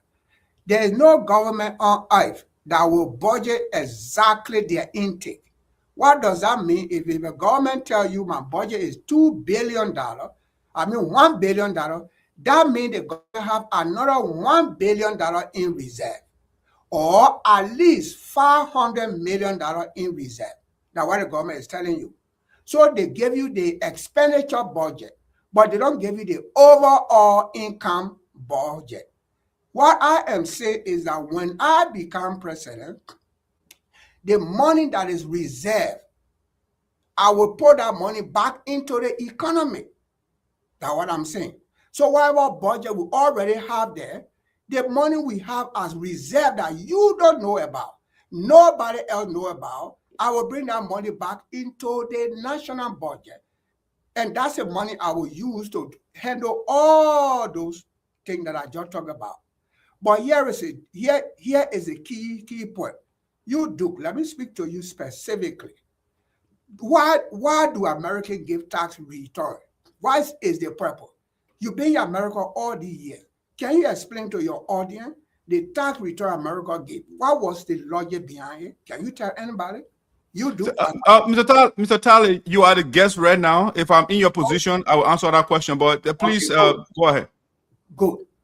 The reason America gave tax return is not because they love you or myself. The tax returns are intended for their investment into the private sector. They can go to Walmart and say Walmart will give you $2 million, or Target will give you $5 million. That's not what they do. So their strategy is they give the money to the citizen. They give $2,000. Then you have the $2,000 in your hand. Now you say my TV sport, so you go buy the TV. So that money given it to the business guy. I need to buy the new car. You buy it from a new car. I need to buy this one.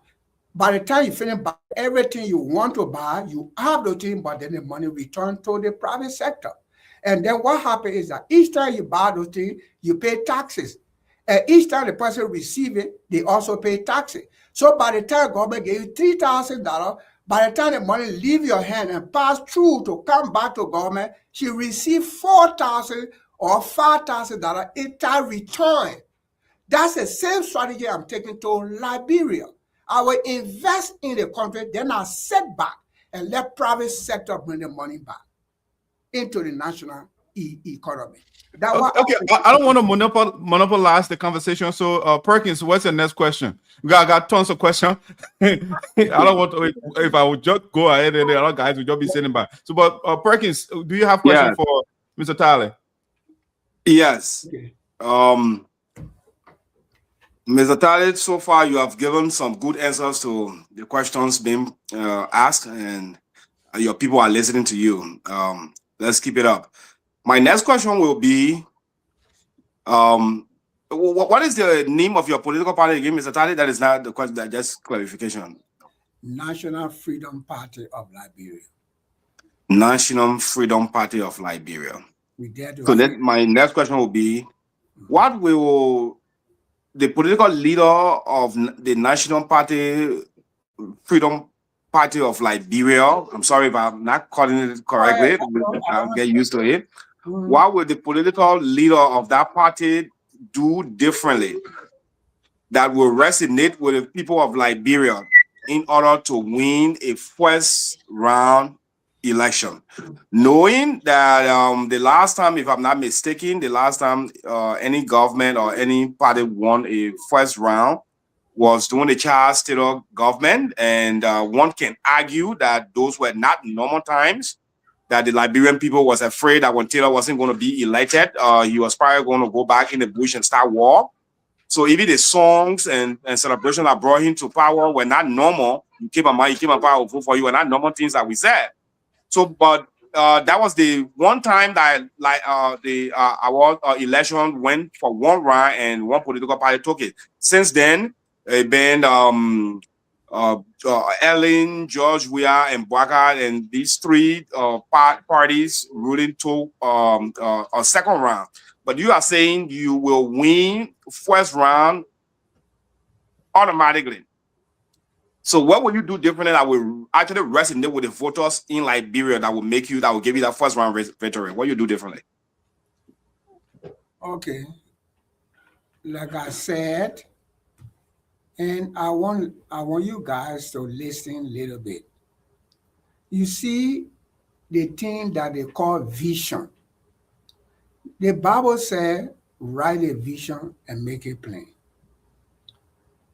Most of the time we are educated, but we don't have vision. So even when somebody say, I will go on the moon, you say, my man sit down right here, you ate your driver, you not even climb the tree over there that you don't want to go on the moon. That Liberian mentality. That mentality has never stopped me. Because no Liberian person will ever believe if I will tell them that I will create a non-profit organization in Minnesota and will raise $1 million. No Liberian person will believe me. So I'm not moving about people believe. I'm moving about the vision and the strategy I have to achieve that vision. I'm taking my message to the Liberian people. Right now, my movement is moving gradually. We're not making noise. We're letting Liberian people know who are we, what we will do to end poverty, our strategy we are bringing to end poverty. That's the message we are taking to the Liberian people. And I am 100% sure Liberians are tired of poverty.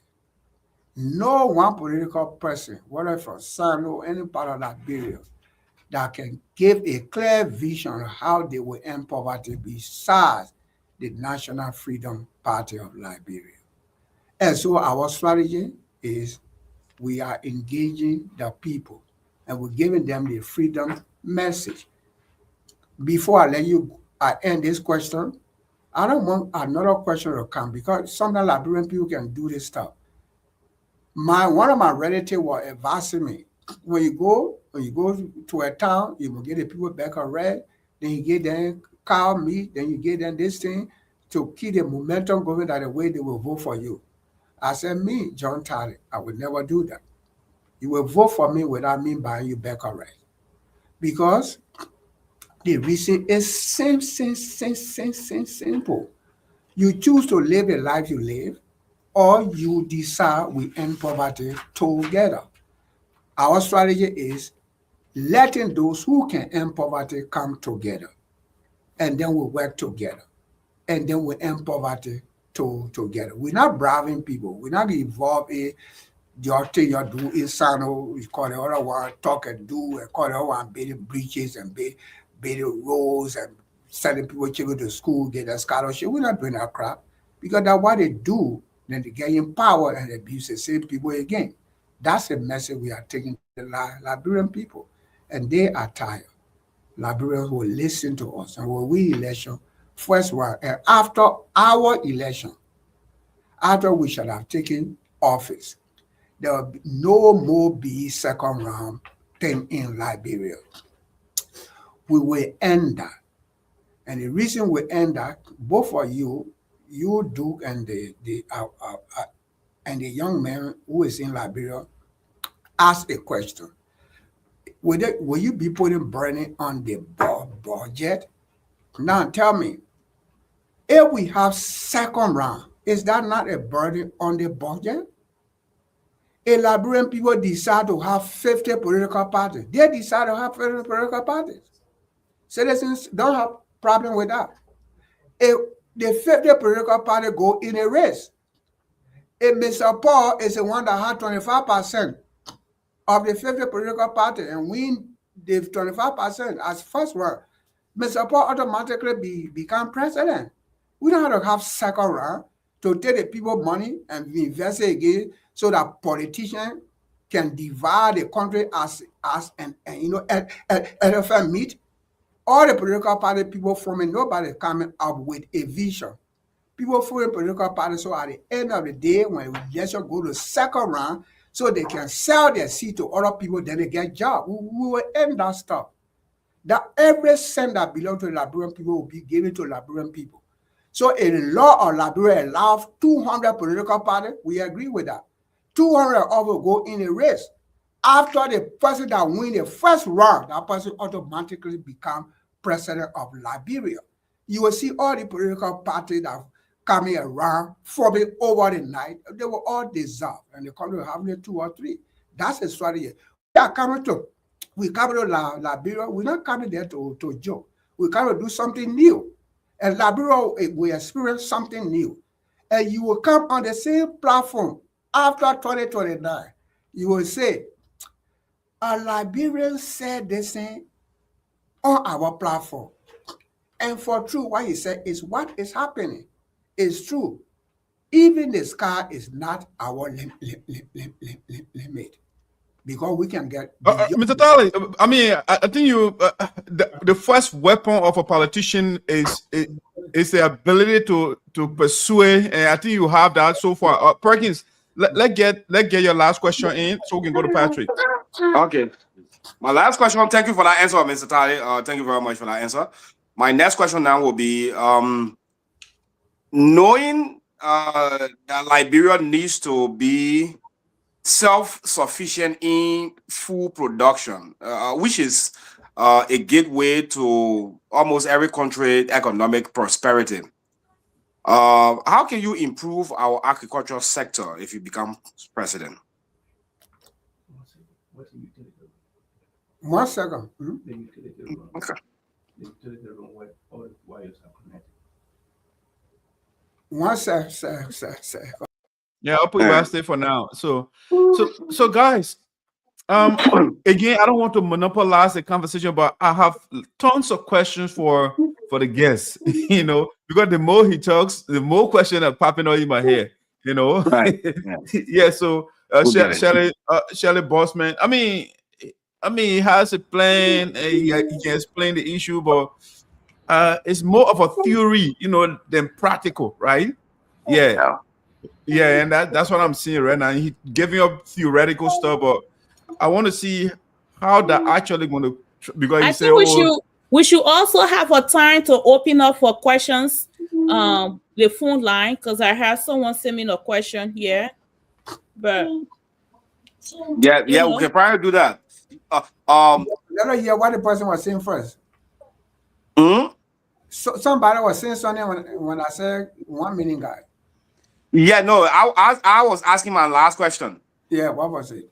So the last question again, let me repeat myself. Knowing that Liberia needs to be self-sufficient in food production, and that is mainly what opens doors for economic prosperity for many countries. Now, knowing that, what can you do to improve our agricultural sector when you become president? What will you do to improve that sector? I have in my platform what I call agriculture, the agriculture development plan. Agriculture is my number 1 sector I'm going to invest in. I did a presentation.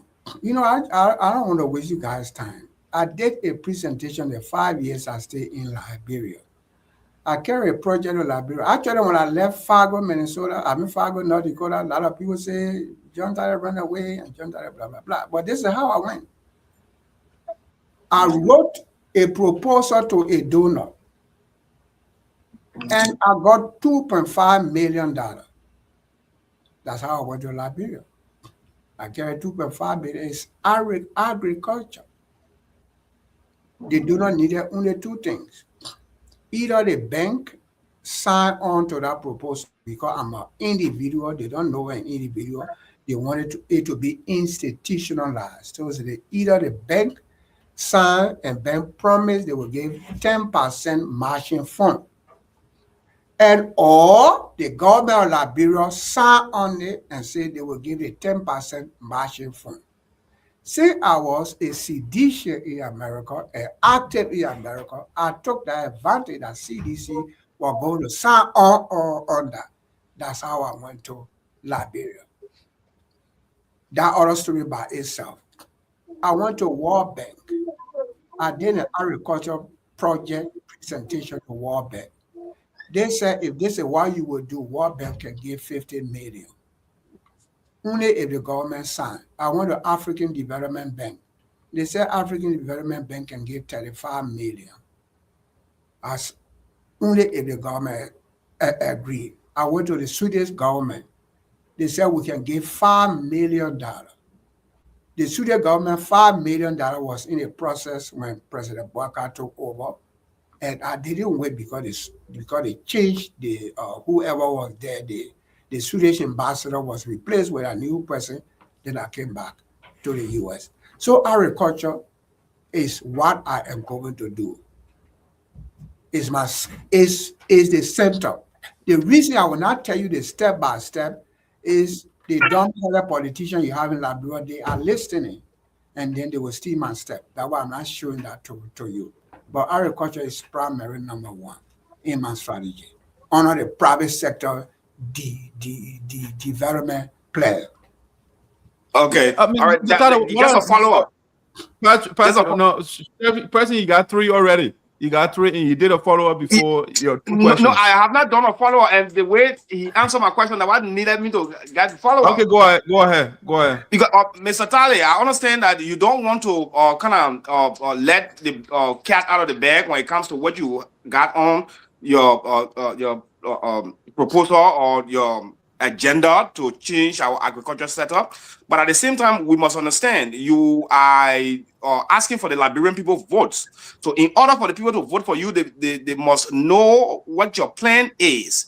So if telling the Liberian people that ABC is what I will do to change the agriculture setup will encourage them to vote for you. Now, just because you have that idea does not mean Joseph Bouazizi going to go jump in it right now and going to do. Even when Joseph Bouazizi do it, that will be a glory to you. So it will be profitable or for you to at least explain in detail a little bit more on how you will open that sector.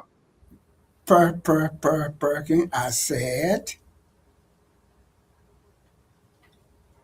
you said, what will you do? I already show you where I have money for. And I just said World Bank. Okay. And I just said African Development Bank, where I will get the money from. And I already told you that part. Now, what I'm not telling you is how I'm going to do it until, remember now we are in 2026. We got 2027. We got 2028, then before 2029. Anybody, any criminal minded who gets to know that sitting people out there is number one, they got 2 years to do that. Now, the reason I will not tell you, Perkin, when it reaches the time, when time is closer, before I tell Liberian people how I will change the Perkin, I'm not changing the agriculture sector. I am using agriculture to create millionaires in Liberia. That is the sector. The sector is not about food. The sector is for wealth. Wealth through job creation. Because I understand my strategy very well. And so therefore, I will not tell you exactly right now. And I will not say it. I'm saying this particular forum is not the time yet for me to say that. So let's move on to the next question. No matter how you turn it around, I'm not going to tell you how I'm going to do it. But I'm letting you know that Mr. Tarley, quickly though, how many millionaires did you create? Because you are in a country with millionaires, the United States, the African Assistance Program. We can go through the other agencies. How many millionaires do you create? Or do you have to go to Liberia before you create the millionaires? Are you asking a question for an audience, or you are honestly asking me the question? I'm honestly asking because again, politicians. I don't want to know, honestly, right? This is why I'm asking, because politicians before you are politicians coming to us now telling us things. They have told us things before. We have poverty reduction on Ellen Johnson Sally and do different things. Nothing come to fruition. But you are talking about creating millionaires through agriculture. I'm saying Thomas Aquana said the past is the key to the present.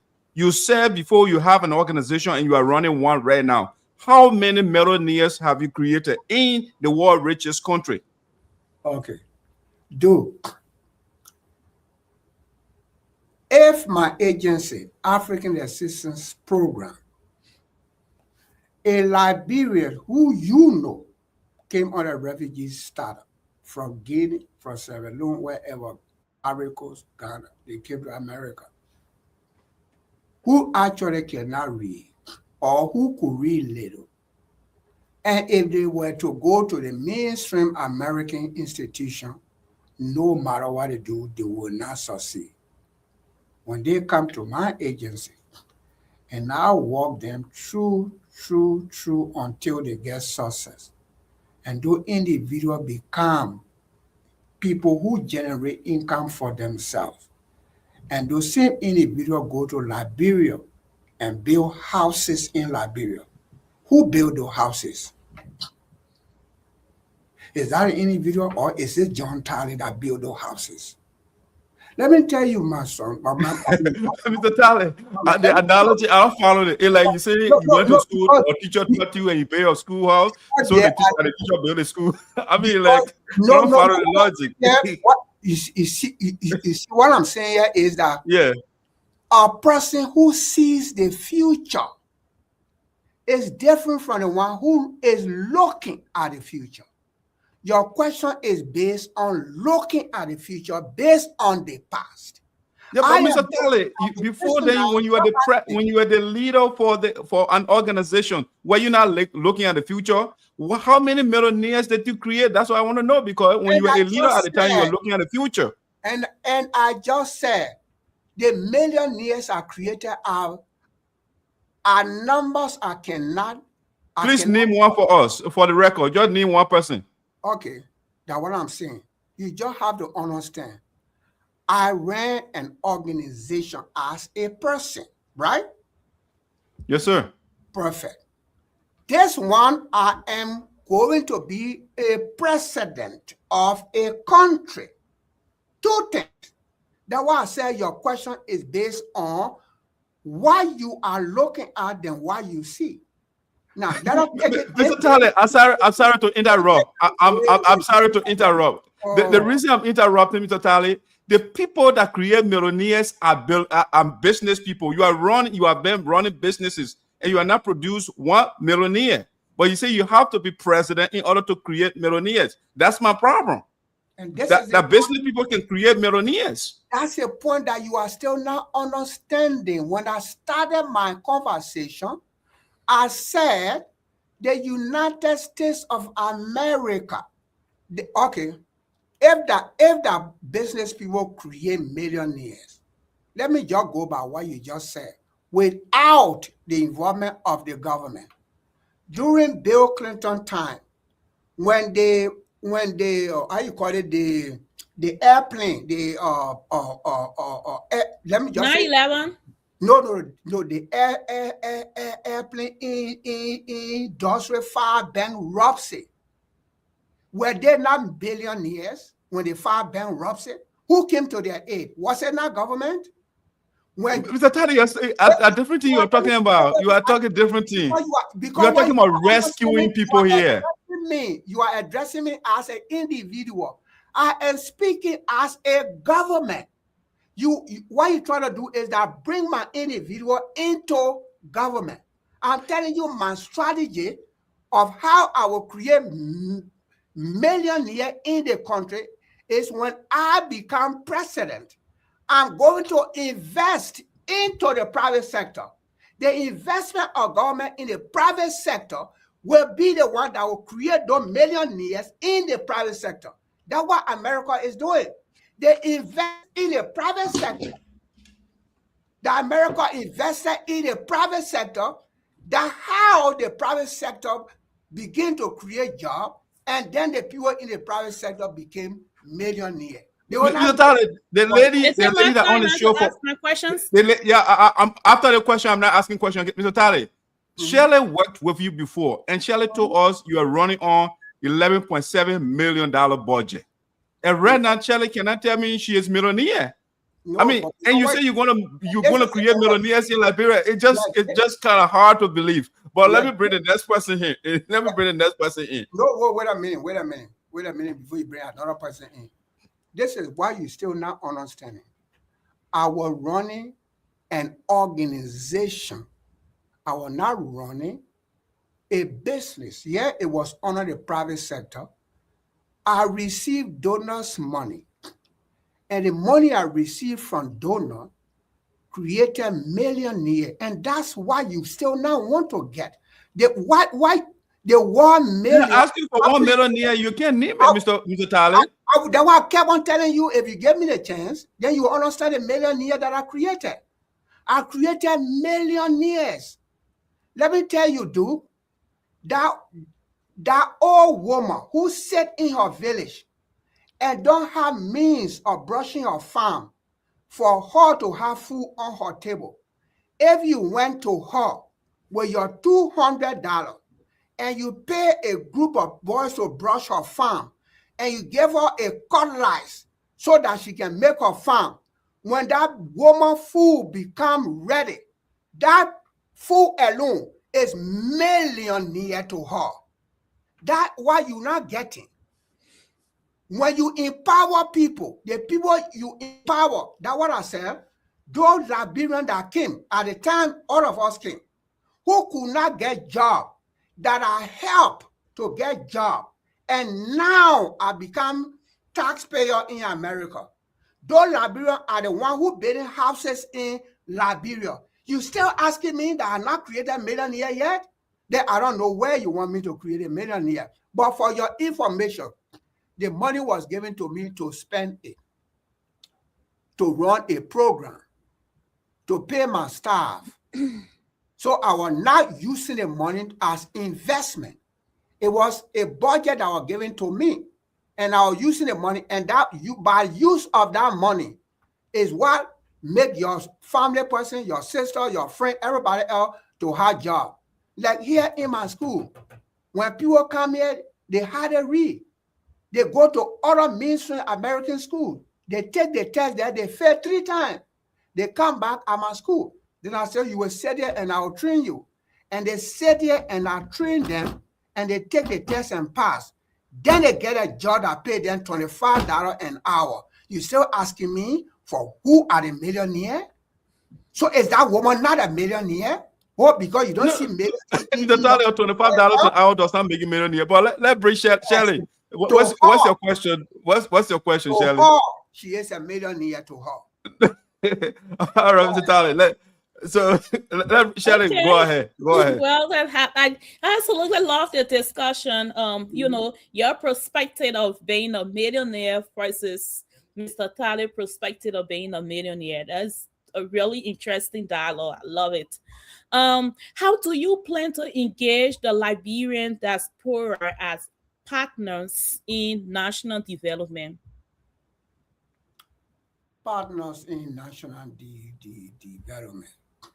Okay.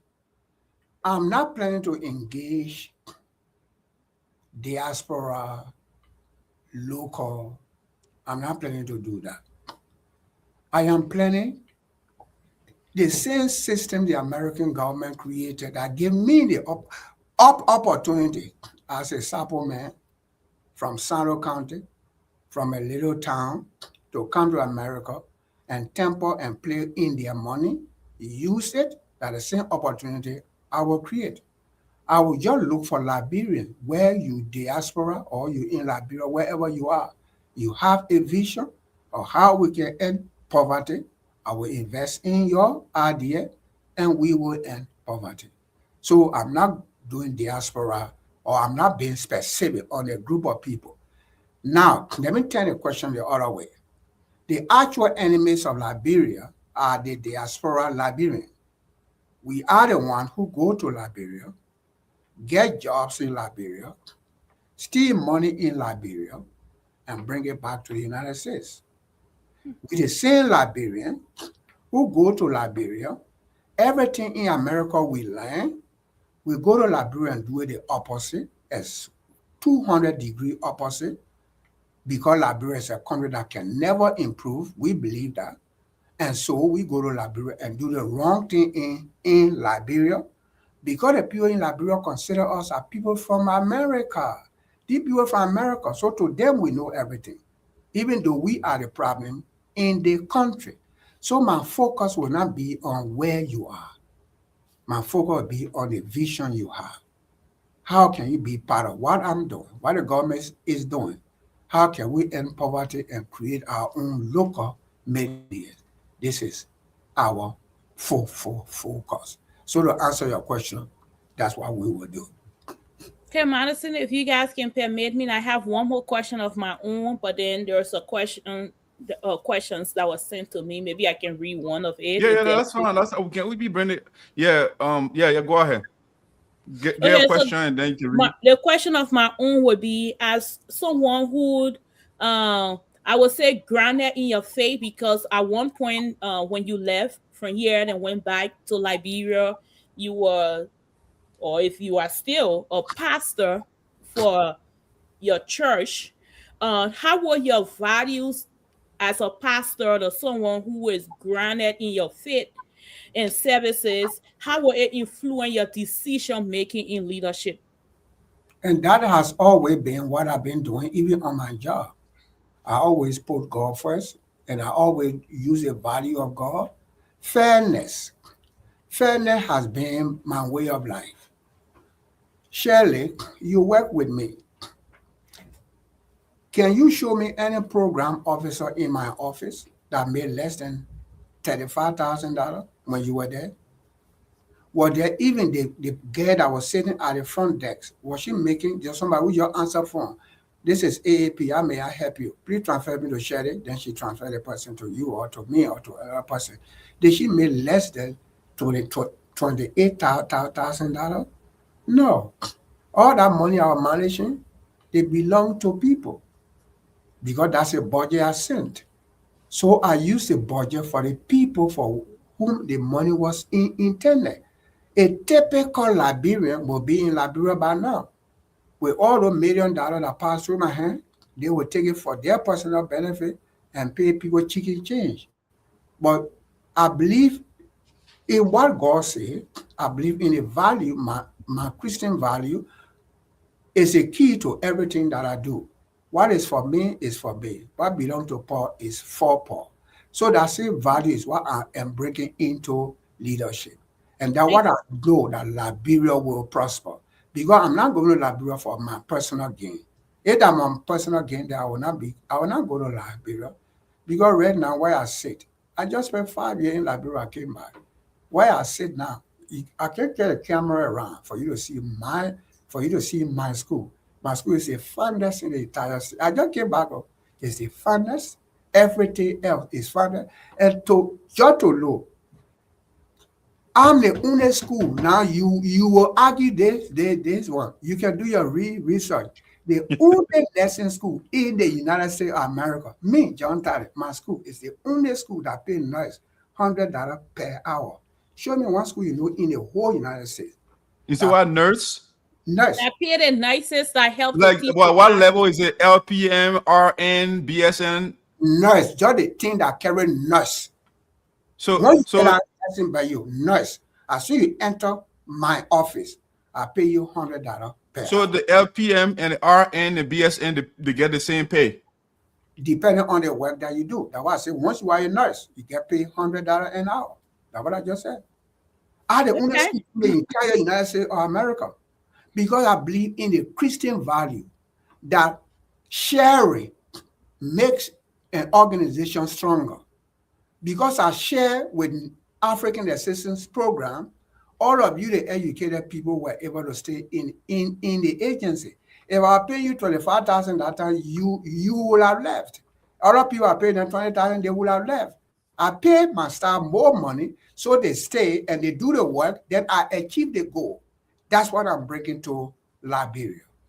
Liberian citizens will have their money and they will contribute to the economy. Thank you. Yeah, you're welcome. Thank you. So, I'm Shelley, gonna what the read, question I'm for the gonna read audience? this So we guy bring passion. question.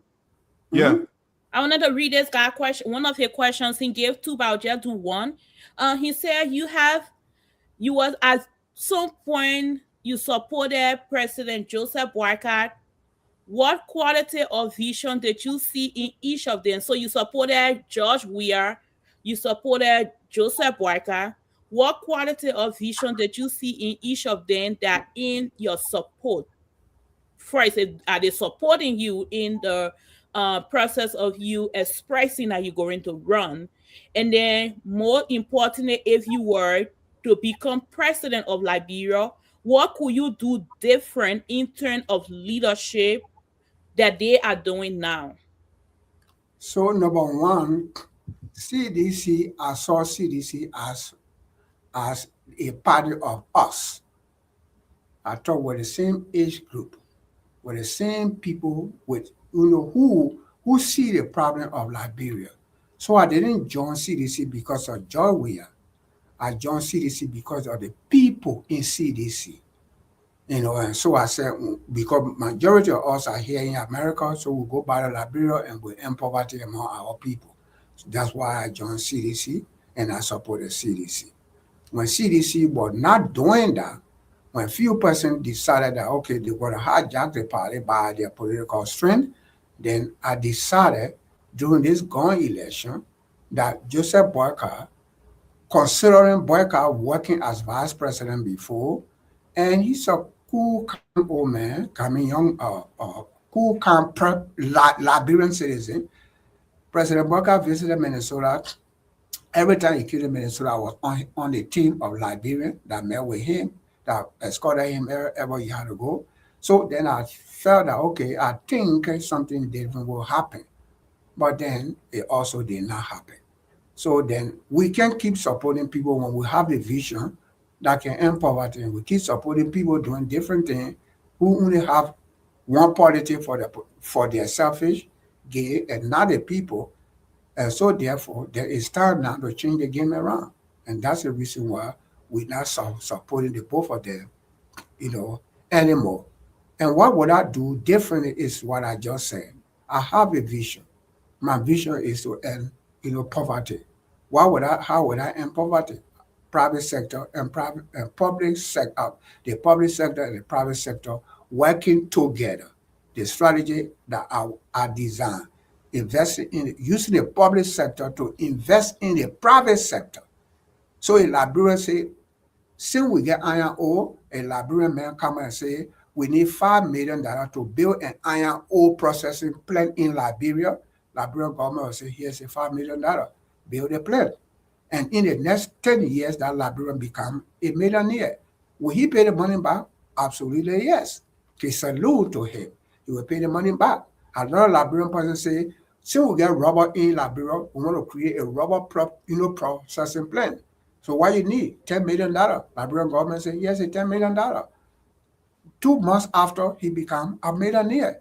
That's how you create local millionaires. All the guys are not just millionaires. It's people who invested in them, in their idea. Look at the board that have Facebook. They didn't have a single dollar. The one you call but whatever need you carry. They didn't have a single dollar. Even Bill Gates. So, Mr. Tarley, that's why you myself go back and forth, right? And that's why I have the concern. My concern. Government and individual invested in their idea.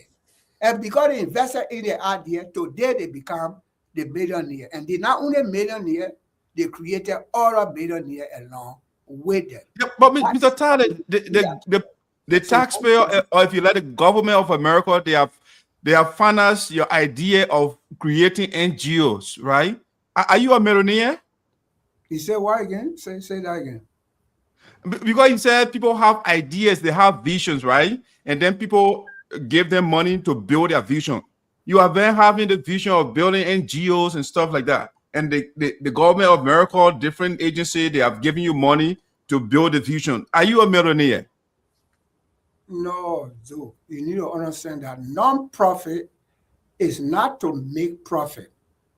So because the money they give me is not to make profit, the money they give me is to invest in individuals who the individual will become self-sufficient. That's the purpose of the money. Now, if you ask me, the school that you are running is not a non-profit. My school now is a business. So my plan of becoming a millionaire in the next 3 years, if I don't go to Liberia, is one. Plan number one. Currently now, I moved from CNA to a mayor aide. Now I am offering mayor aide. Now I have my curriculum in process. Maybe a year or two from now, you will hear a Liberian citizen in the state of North Dakota own a nursing unit, a college. Then our college, then I sit. Now where the number, how many students you have, that where the number come in. Then when that number come in, then I sit. In 5 years' time, you will come to me and you will count me as one of the millionaires. So you see, as I said, it's visual. And everything else you see me do, the state of North Dakota is investing in my idea. That's why they give me students and they pay me the highest. My students are $1,200. The state when they send student to me is $1,500. Because you know what I do? I give them a vision that they are. Mr. Tarley, out of curiosity, how much do you worth right now? $200 actually. No. All right. I like the phone. Let bring Patrick in. I like Patrick, go ahead. Yeah, so thank you, John Tarley. And so let's go further with what you've been talking about. Mm-hmm. Every leader who aspires to come to leadership must be abreast of the Liberian Constitution, because when you eventually win, you will have to swear an oath of office to protect that very Constitution. Mm-hmm. Now, the Constitution of Liberia, at least it provides specific answer to how the government or the state can go about solving the economic problems of the people. Mm-hmm. So, for your reference, maybe you can check Article 6 of the Constitution. Mm-hmm. Now, with all these things you're talking about here, I don't know if you have read Article 6, if you have done and you are abreast of it, how do you intend to make use of it, maximum use of it, so that the people and their problems are solved? Because that's the only solution to the people's Article problem. 6, let's read it to the Honorable. Yeah, really. All right. Article 6, he said. So the Article 6 of the Constitution is saying the Republic shall, because of the vital role assigned to the individual citizen under this Constitution for the social, economic, and political well-being of Liberia, provide equal access to educational opportunities and facilities for all citizens to the extent of available resources. Emphasis shall be placed on the mass education of the Liberian people and the elimination of illiteracy. So what is the point you're making, Patrick? So the point I'm making here is the key to every nation's success is education. So once people are not educated, they don't have the technical skills and knowledge, nothing works for them. So how do you intend to make use of this particular, aspect of the Constitution?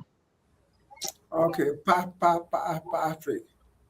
Let me tell you, there's something about the thing we call education. I don't want to throw words at people, but I don't agree to that thing, that education is the key to success. It's a big lie. Education has never made anybody successful before. It never made any country successful before. Education had nothing to do with that. Because if education was a key to success, then the guy who created education, what education did he have? So it's not true. That's what they make us to believe. So we go to school and we learn so many things, And we keep turning around in the same box. Now, here is it. The guy that created the thing they call ABC and the one that created 1, 2, 3, that vision, education had nothing to do with that. That vision that we put those things together and then they become ABC. As somebody said, we need to count.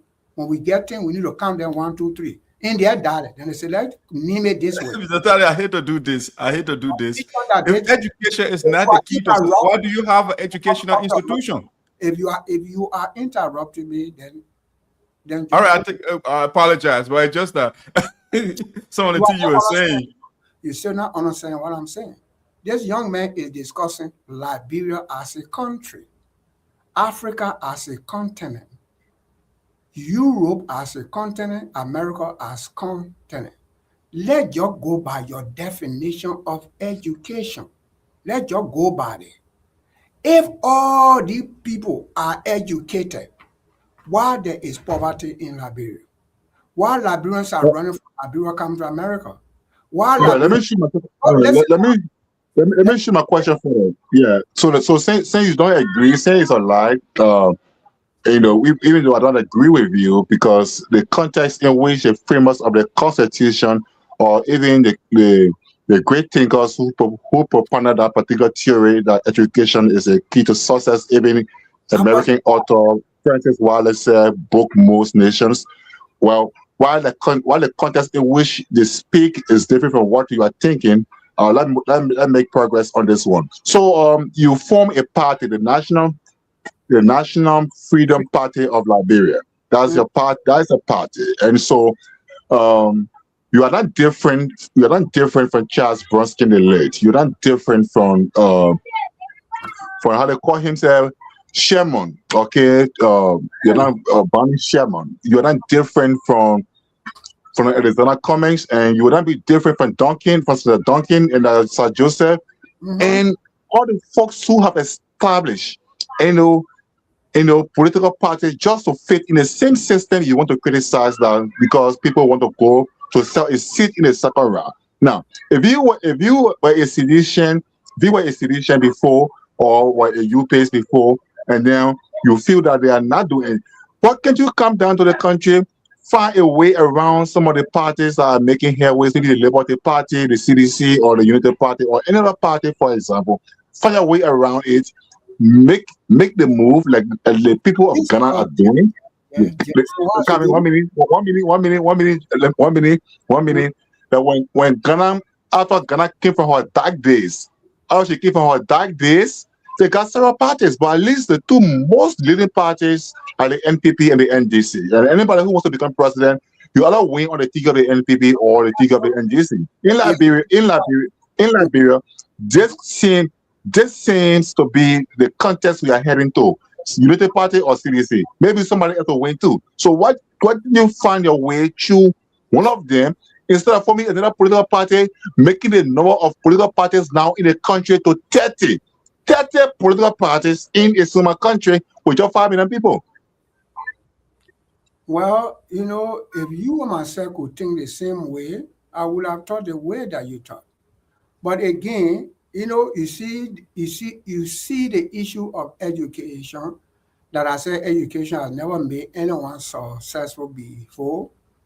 Maybe is that you can learn. And if you choose to be stupid, you can be stupid, even though you still get PhD and still become a stupid person. Education will not force you. The mind of the person is what makes a person, not education. Every one of us wake up in the morning to go to school. It's the mind that tells us to do that. When a person's mind is developed, then that person can become successful at any time, educated or not educated. And so that's the point I am trying to make. Now, two, well, for me, John Tarley, forming 200 political parties and having 300 political parties, that's not my problem. And when you say I'm not different from anybody, well, I'm not different from them in the context of being a Liberian. Yeah, we are Liberians, so I'm not different because we all are Liberian. Way of life, I'm 100% different. So on that, we're not different. You're not different from them. I don't want to qualify that. I'm not different because we all Liberian. When it comes to doing things, I am completely different because I do my things to achieve. I have a goal. I have a mission. I set a plan. I execute a plan. And I accomplish their plan. Although people, I don't know what they have done, that you're naming them, well, for them. My own little thing that I've been doing, my little work as waterside brought 500,000 to the small business. My little work as a human rights activist brought me into the United States of America. My little work as African assistance program from my living room created over 20,000 jobs for Liberians. My little work as data school of nursing now have Liberians who now making $12 or $18 now making $25, $30. Some of them now are traveling CNAs. That little work have made somebody to be successful. So with my record, I want to say I'm 100% different from Vanny Sherman. I'm different from all the people that you name. Liberia, yes, we are the same. So my last follow-up question quickly before the monitor comes in or go to before the next person comes in. So charity begins at home and it ends abroad. Gladly, we are opportune to have you for signing. It's a privilege. It's a blessing. So with all you have outlined, especially using agriculture to create millionaires. For me, I practically believe one way or other you have already created millionaires. But inside specifically, in your little village here, whether it's from Johnson, Pinetown, Mompo, or Sincon, or wherever you may have hailed from originally, just tell us practically right here before your audience. I mean, the few persons who currently are making ends meet through your efforts in agriculture, not a large scale, not a bigger scale, but maybe something at a little level. In the meantime, while you come to national leadership to make it bigger. Tell us which town in Sando County you are having an agriculture initiative that provides an opportunity for employment or self-sufficiency for the people in Sando or anywhere in Liberia. Okay, this is another thing I'm not intending to do now. I said before, when I came to Liberia, I came with a $2.5 million proposal. The reason is that Liberia is not Sano. Sano is not Liberia. Because I'm from Sano doesn't mean my concept, my idea should be Sano based. It must be Liberia based. And that's why the reason I even, before I should have come to Liberia when I had the first $75,000, I look at the money I was making in America and I said 75,000 was small money for me. So I didn't go there until I got that. And when I got the project, it was not for Sano, it was way for Riverside. The proposal I sent to the donor was for Riverside. Nimba, in the corner of Nimba and Riverside, there's a forest there. That's where I was taking the agriculture project. Now, as an individual, have I done anything with farming, with people in Liberia, technically, realistically? No. And the reason is, I don't want you to vote for me because I gave you a farm. The way the others are doing now, get somebody, get them color, they vote for you, get them Zing, get them this one, they do the one for you. I don't want to do that. I feel that people are bribing people, which is a wrong thing that we do in Liberia. People bribing people through their gifts so they can get in power. I say, I'm not going to do that. That's why I'm not investing as an individual. If I choose to invest as an individual, then I will invest. But at this time, I have not done that yet because I have a bigger picture than just agriculture. I don't want to end poverty in Sano. I want to end poverty in Liberia. So my vision spread all over Liberia. That's why I've not done any personal investment to influence people as a way of giving me their vote. And that's why I've not done anything like that before. And two, maybe to just do a follow-up answer is maybe if the Minnesota government would have said, or the foundation would have said, John, you say you have idea to help Liberian people get a job. Show me who have you helped before to get a job before I give you money. But now, all the people I help will not be helped. It's a Liberian man's concept. It's a Liberian man's mentality, always. That's why the country is where we are. Because we're not looking at vision, we are looking for our personality. What has this person done? Now, what is the vision the person have? The white man didn't ask me, John, what have you done in America? All the years say you did. How many people you get job to before you say, I'm gonna give you $20,000 for you to get job to somebody? They didn't ask me that question. If it were a Liberian donor, that's a question they will ask me. But it's a white donor, he didn't ask that question. He believed in my vision. He supported it, and today here we are. I created all these types of opportunities. So I'm not going to personalize my work in Liberia. I will give my vision. Liberian people will agree with it. They will support it and will end poverty. Anything we don't see is what we don't see. There are things beyond what we don't see. And freedom movement is what you will today, you will mark this day and wait for 2029. You will see that Liberian will elect the freedom movement first round because of the vision that are going to Liberia. Not what we have done on our individual level. Well, guys, we say another more time, but let us do some closing thing and see so I can handle some people. Definitely, yeah. I think you're being generous with your time. I really appreciate that. Yeah, and that's why I want us to, keep the answer brief so that because you're a basic man. All right, so guys, if you have closing questions, let's start with Well, first of all, before you go there, is there anybody in your queue that have a question? Oh yeah, I have tons of questions. I don't want to hold you on there. Yeah, I have a bunch of them. No, now you. No, it's gonna. I think. Do we have people that want to call in with questions? Yeah, what I'm saying. Do you have let me see the people that are following. For example, let me see what they got here for the guests. So let's see. I think maybe you want to react to the comment.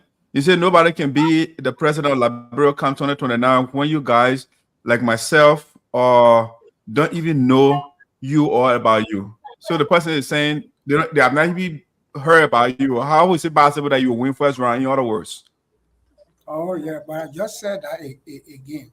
The freedom movement, and then the person they don't know about me, and they just get to know about me now. So the freedom movement. So some of the questions you will answer then. So let not keep you for that. Yeah, I think no question here. So Mr. Tarley, before you go though, I mean, one of the elephants, the biggest elephant in the room in our country. I can take 3 from you. Go ahead. Okay, nice. Thank you for being generous to me. So I'm next. Hold on, Perkins. The honorable just gave me 3 questions, so let me ask my 3 questions. Mr. Tarley, the first question is, if Perkins go on mute, please. Yeah. So again, I hate to nitpick, right? But you said, correct me if I'm wrong. But you said somebody was asking about. I think Sherry asked you about partnering with Liberians in the diaspora, right? And you said something to the effect of the actual enemies are the Liberians coming from America. That's you said something to that effect. Mm-hmm. As we speak right now, you are a Liberian in America, and you're thinking about going to Liberia to be the president. Are you one of the enemies of the country that trying to go there? Because you said the people in America are enemies of the country. Are you one of the enemies? Okay. I just said the problem in Liberia or the enemies of Liberia are Liberians from the diaspora. And I give you the reason. And my reason was, I said, I can point fingers at Liberia, who in Minnesota, who in North Dakota, who in any part of Liberia, who in the United States right now, who work in Joseph Barker government. I mean, Ellie, Joe Weir, working in Joseph Barker government, that riding cars now, they never owned before they were in America. They went to Liberia. I said that they went to Liberia. They took the money from Liberia and brought it back to America. That Liberia is an enemy to the country Because Americans don't go to Liberia and carry American money there. They made the money, they bring it to America. The money should stay in Liberia. I know Liberians now who paying their children's school fees in America. They in the government. They paying their husbands or their wives rent in America. They paying stuff in America. That money is supposed to stay in Liberia and put in the economy and circulate in the community so that poverty can go away. But they're taking the money, they bring it to America. Now, if you were a Liberian and you love Liberia and you want to work in Liberia, why you didn't move to Liberia? Why you have your children on the other side and your husband or your wife on the other side, that you are the one on the other side bringing our country's money to this country? Do you love Liberia? Are you not enemy? But Mr. Tarley, I hate to do this though. You were working with the I think CCC in Liberia. When you were working in Liberia, I worked there. And this is what I did do. There was an agency called NCCR.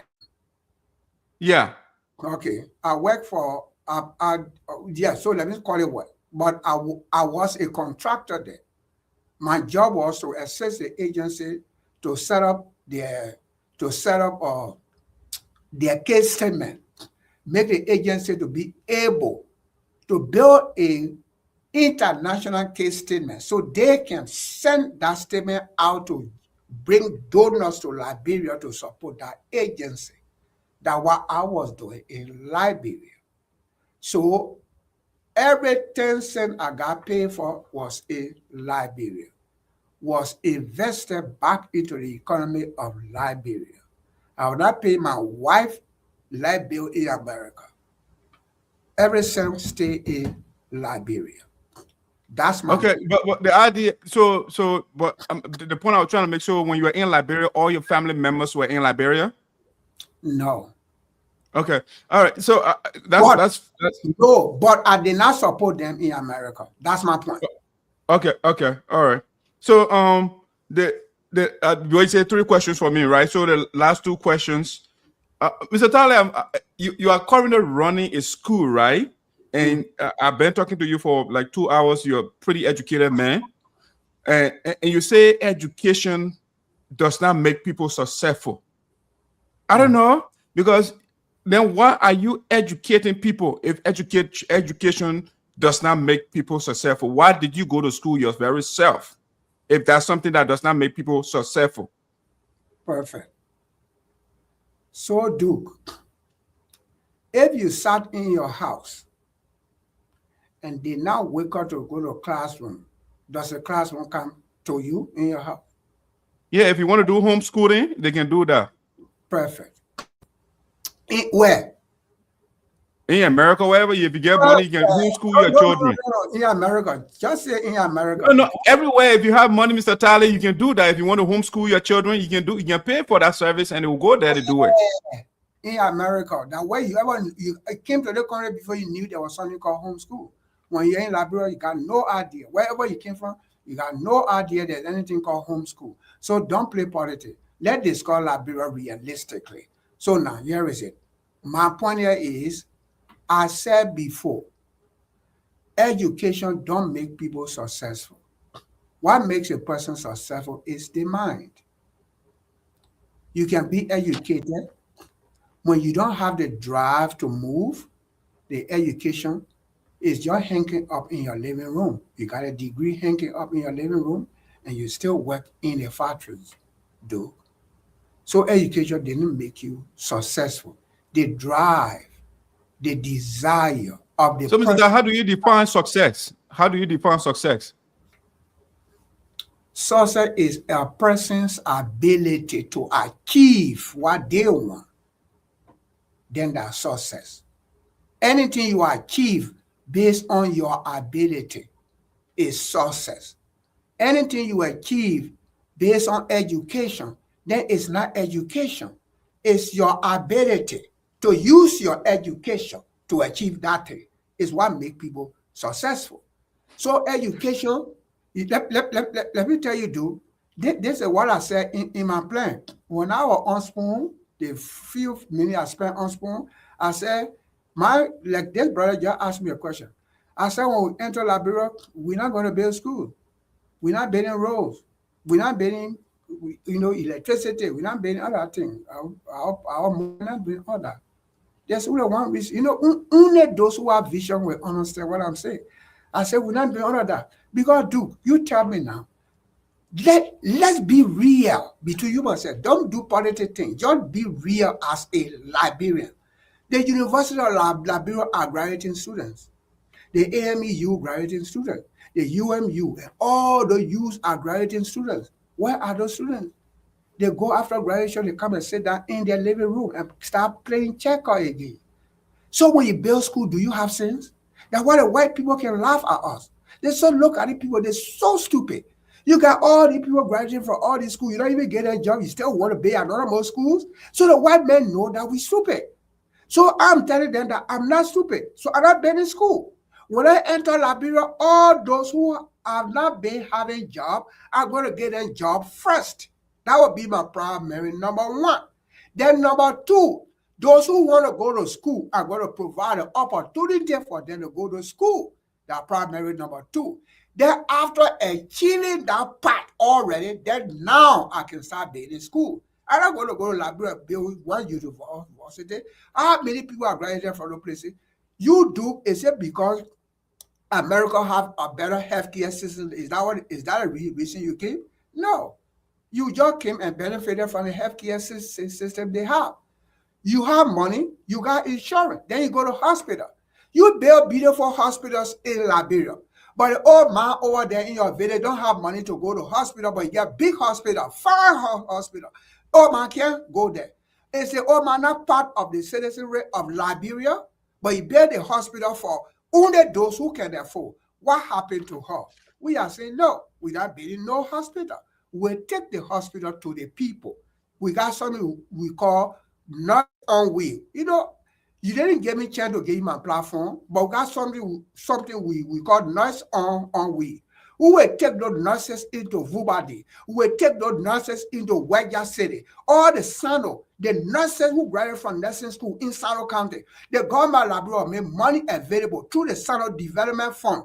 Those nurses will create their own nursing program, and they will move from village to village, treating people. People are dying from malaria in those villages. Yeah, we still building university. Then the white men look at us and say, look at these stupid people. I'm not those people. I will get the money back to the citizens of Liberia. That's what my movement is about. The old man who can come to town, the nurses will reach to her. Those children you talk about education that in their villages, those are the places we'll go. If you check our plan, and you saw that no student will go to school from first grade, from kindergarten all the way to junior high school. You, at that time, I'm not sure you were born that time, but ask your mom, ask your uncle. When we were in school, there was something called care food. There was care food in all the schools in Liberia. So we don't have reason to say when I go to school, I will be hungry.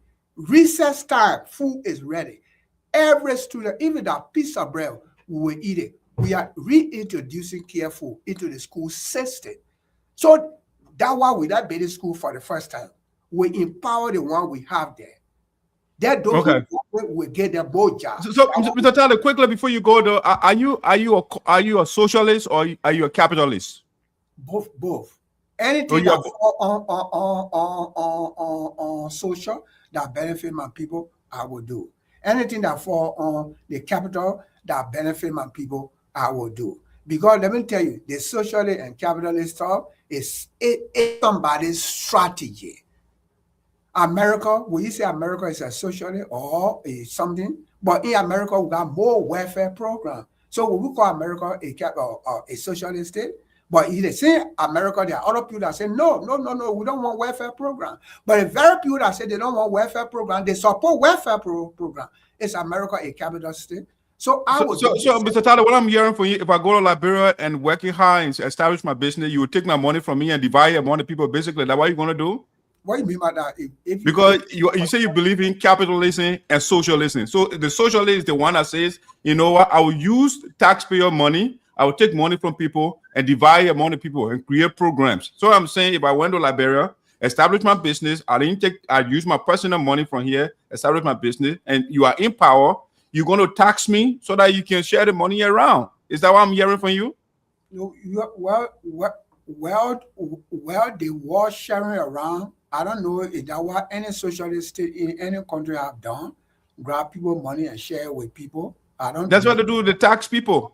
But what I'm saying, I still don't believe that socialist country, but even America tax people.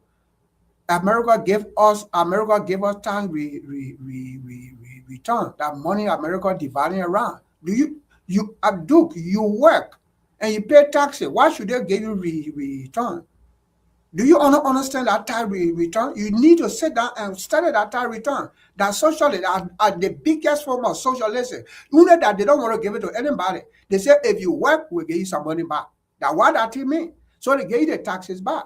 So you still get welfare program. When the government of Liberia do that, I am saying if we create thousands of jobs, then the only people that will pay attention to are the older folks, the old people who work for the country. What we do? Yeah, we assist them with housing. Yeah, we assist them with food. We assist them with medical bill. Yeah, of course, we do that. Liberia will do that because that's what America does. So why we can't do the same thing? We'll do that in Liberia also. But to say that you will work and invest your own money, then you always to be and say, if you come to Liberia with an idea that you are creating job in Liberia, then Liberian government will come to you and say, "Do they think that you are doing that creating job? How can we help you to expand it so that you'll be able to create more jobs?" Then we invest in you. Then we expand. So we have what we call business recruitment, business expansion, and business recruitment, expansion, and retention.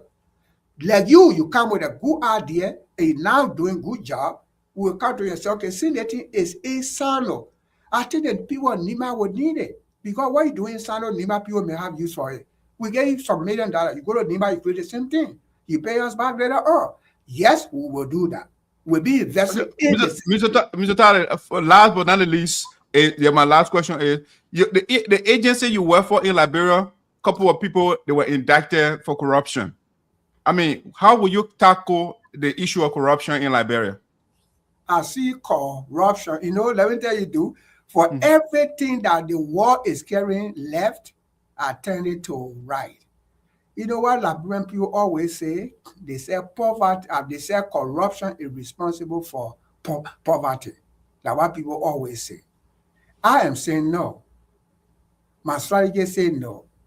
Poverty is actually responsible for corruption. 99.9% of the people that steal, they steal for economic security. After job security, you do.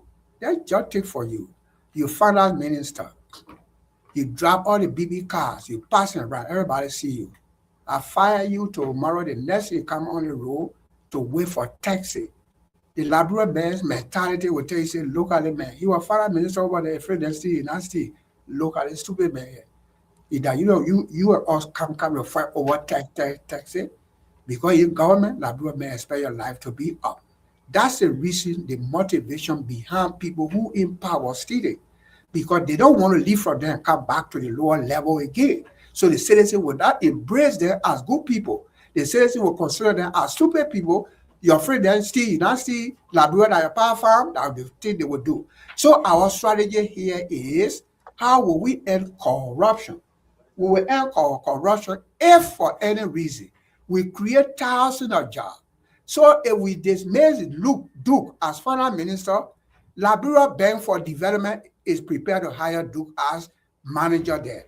The other companies prepared to hire Duke there as accountant there. So for that reason, Duke have job security. Because he has job security, the act to corruption will reduce, because when Duke is fired, he still has job available. That's what they do in this country. They create job security for all their citizens. So it reduce corruption and they turn a cut corruption into half. That will be the freedom movement, the only political structure in the Republic of Liberia that have the best. All right, Mr. Tarley, I really enjoyed the time with you. If you have closing talk, go ahead. Other than that, enjoy the rest of your day. Thank you. Thank you. All right, guys. So I thank you again for the time. And for those who are are listening or who have listened, if you have any question, I'll be prepared to answer. The only thing I don't want us to do is to label me. Oh, that John Tarley. Oh, that Peter Paul. Oh, he from Sando. I want all of us to look at ideas. Let's look at vision. Who have the best idea? Where can the ideas be used in Liberia to end poverty in our country? Can we end poverty actually? Yes, we can.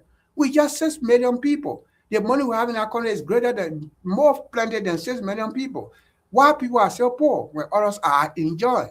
Let equally find an idea that can equally distribute the nation's resources for the benefit of all its citizens. Then we can all be proud and call ourselves, I'm proud to be a Liberian. That's what the freedom movement is about. Thank you again for the opportunity. And I look forward again when there is a time to come, I'll be willing to come once I am available. God bless all of you. Thank you very much. Thank you, Mr. Tyler. Thank you so much. Thank you for your time. Really do appreciate you. Thank you, Mr. Tarley. So guys, what do you make? Let's do a little post analysis before we leave here. I think somebody calling, but the man is late already. Mr. Tarley is gone. Yeah, let's see what I can. Evangelist. Yeah, for the person I call and see. Is the Reverend still? Yeah. No, he left already. Oh, okay. Sorry. So, but let's get a taste of your question though, or your comment. No, I was trying to ask him directly. Okay, sir. All right, thank you. Yeah. Yes. So, Patrick, what do you make of Mr. Tarley? Mr. Tarley said a lot of things. So I think Perkins asking about unifying the Sapo people, and the man said, "No, I mean, let the Sapo people get a separate organization. I mean, he's not there for it. If you support his vision, you can come. You know, let the Sapo people have different organizations. You know, and when you look at his platform, he got reconciliation and do different things. But then he said, you know, I let the Sapo people be on different angle. I don't follow some of those things that you were saying. But Patrick, you wanted to say something? Go ahead.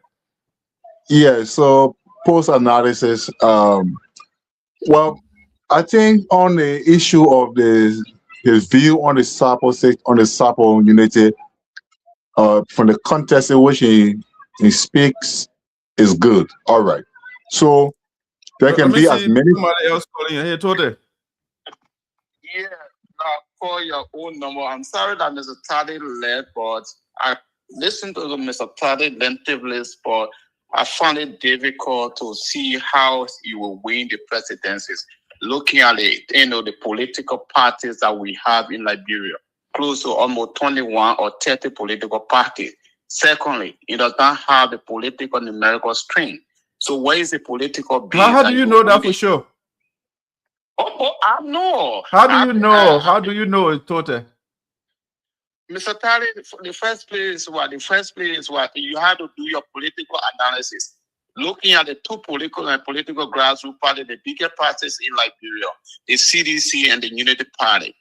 So Mr. Tarley coming as a newcomer, even most ability who come in the race, you not even win the first round of the election. Let's be realistic. But Tota, how can you make the predictions? What are the variables you're looking at to make the predictions? Or the vote in Liberia is based on political the populations and how number that you have. Number one, Liberian people vote on tribal sentiments. For example, in Nima counties, Unity Party won the election because they have their son Jeremiah Coons is on the ticket. And at the time, Prince Johnson was supporting Unity Party. So Liberians are voting based on tribal sentiment. When you look at the vote, how we are won the Southeastern because it's from Greenville County. So, but when you say tribal sentiment, though, so why did because I think the second round, why did Jawia win Nima County? Second round, George we did not win Nima counties. Oh, the first round, I think he won Nima County, right? No, he did not win Nima County the first round. Okay, all right. Yeah, he didn't win Nima counties, and the actual vote that he got from Nima in the second round is about 62,004. But I'm saying this, Mr. Tarley had to be real, be real with the Liberian people. I know you want to get in the race, but I don't want to be for him to be like almost a spectator or somebody who just want to get into politics. because So, but Tete, what you are doing, you are jumping before the cat here. The man, you are the way you measure somebody's strength, right? Let a man participate, and based on his numbers, then future election you can make a prediction. But the man has not even participated. You don't know the number that you garner, and you say, you know what, you can't win. You can't. I mean, what are the basics for your prediction here? My prediction is for since 2005, that was my first time to vote in Liberian election. From that day forward, I've been following the Liberian politics. So I understand how Liberian people vote. Mr. Tarley, in the first place, political party, I'm not yet registered. No, that is beside the point. That is beside the point. Yeah. Yeah, that is beside the point. But anybody who understands Liberian politics, you are down the dark. You know how to be a rocket scientist to tell me that we have two bigger parties now in Liberia, which is the CDC and the United Party. And for Mr. Tarley to tell me that you will win the first round of the election, it is not possible, brother. So, okay, all right. But so you guys are on two different islands here. The man is an optimist and you are a pessimist. So let's see who will be right. But thanks for your talk, man. Yeah, no problem, darling. Thank you so much. All right. So, Patrick, you are in, right? So we can do. Yeah. So post on Patrick, you can come in. So post analysis quickly. On the issue of the SADA and USAA, in the context in which he speaks, I appreciate that. That is good. That is, as many splinter organizations can be focused in specific areas, while at the same time aligning and forming part of the USAA in the greater general objective. So the USAA want to build a school, or the SADA, the other groups can still go and donate, and then that school can be built. If we start out now focusing perhaps on education, it's okay, we'll be looking for scholarship for young support students. People have medical issues, okay, we'll fly them abroad.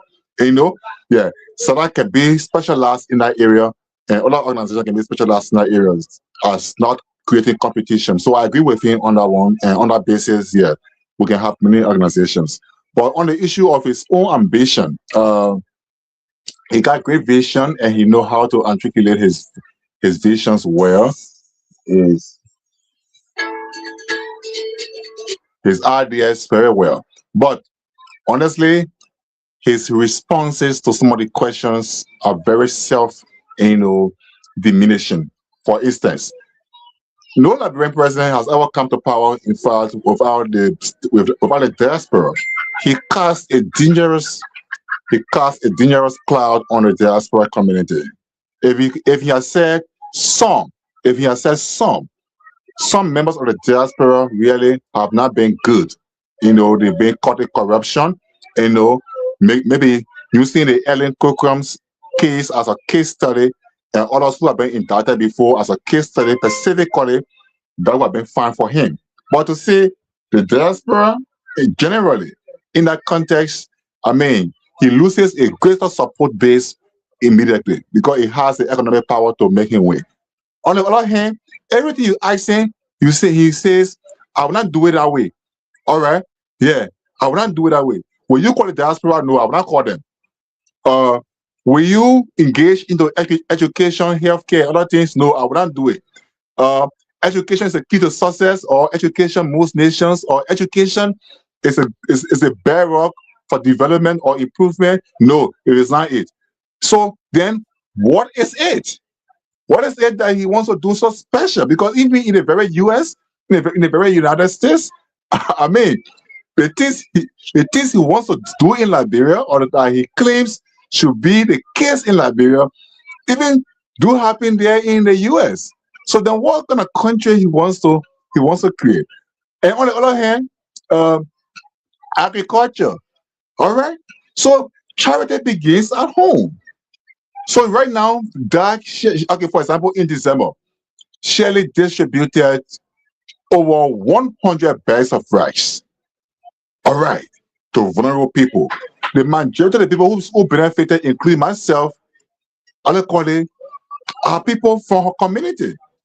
All right. So tomorrow, so she sent money with it. She didn't just send the rice, but I think each bag of rice came with not less than $20. Okay, so imagine. So, but Patrick, there's a difference between you and Mr. Tarley, the way he thinks. Mr. Tarley is saying those people like Shirley, for example, when she's a politician, then you will be voting for Shirley because she gave you that bag of rice. But he is saying, but go ahead, Patrick. I'm not going to vote for Shirley, but the point I'm making here is Shirley claims to be a humanitarian, and she is a humanitarian. And how does she verify her claim? How can I say Shirley is a humanitarian, and then somebody asks me, well, she says a humanitarian. What has she done before? So the man he has expertise in agriculture, he has expertise in helping people or in doing things. But then if you go back home in his village, or you go back to Grand, or you go back to Nima or to wherever, he got nothing there to show to anybody. And he said, I have not done so. And worst of all, he went into the deepest forest of Nima, between Nima and Riverside. He got on the $2.5 million World Bank project, and he went into the deepest part of Riverside and Nima County to carry it there. Fine, beautiful. But what is the impact back home? So that's the point I was making. So, but I'm not saying that we should vote for rice. And I'm not saying you should also give people rice. But the mentality or the idea that when you do good to the people of Liberia, or when you give them something like maybe a healthcare facility or an education facility, it means you are bribing them, or you are trying to buy away through. I think that is, that notion, I mean, doesn't make him winnable. Lastly, as to the formation of a new political party, and then at the same time saying the agricultural vision or certain economic vision that Perkins asked about, that he can't disclose it.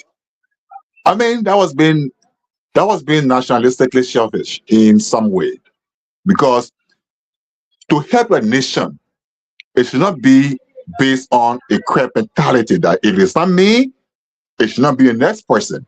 So that's why in the West, people paint their ideas. In fact, they paint their ideas.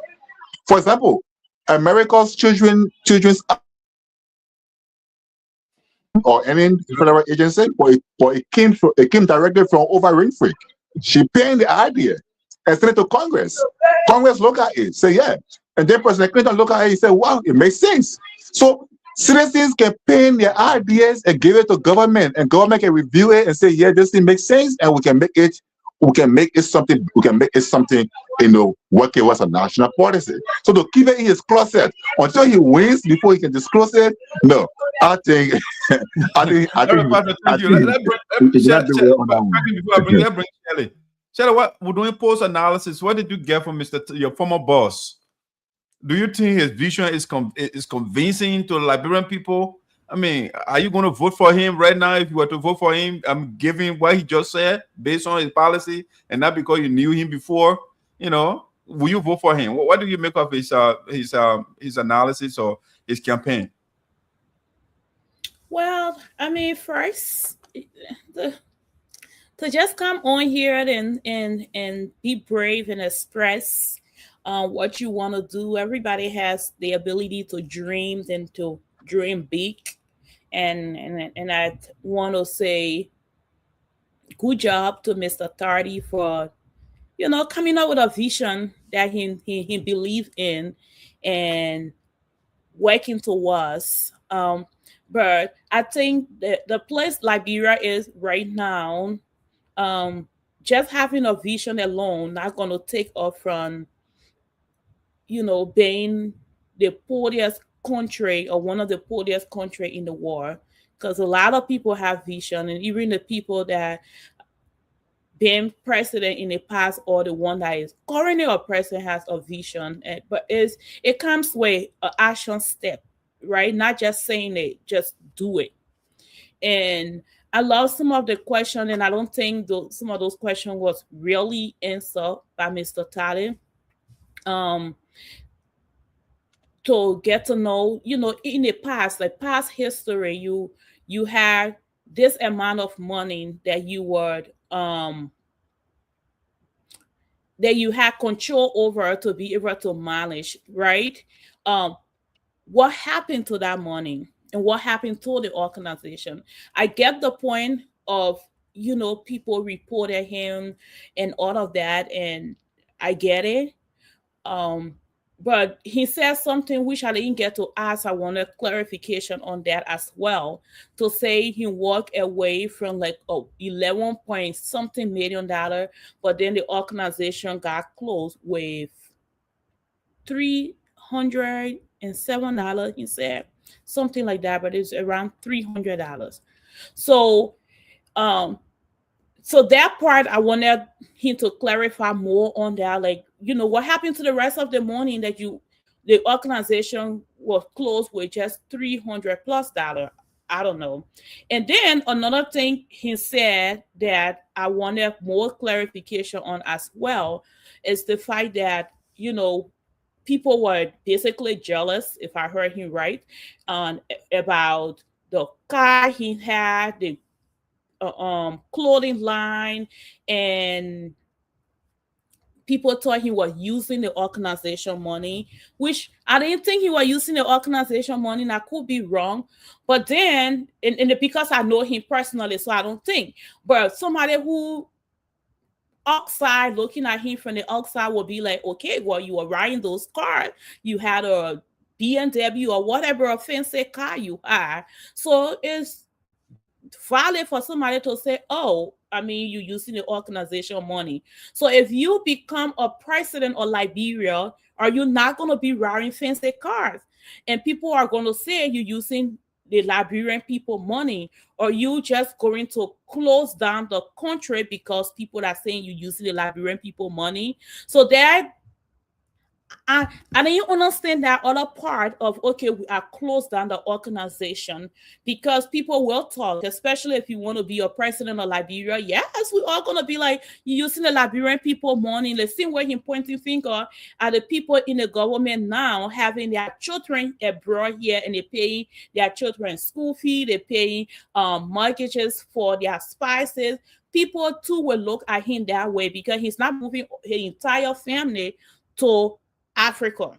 Some of them will stay here. And if I have him as my uncle and he's in the government, some kind of way, somehow the money will come here to be able to help people here in America. So there are a lot of things that I put down here when he was talking, and I wanted to get some clarification on those things and want to hold him accountable. Now you're saying it now, but when you get into a position, what will you do different?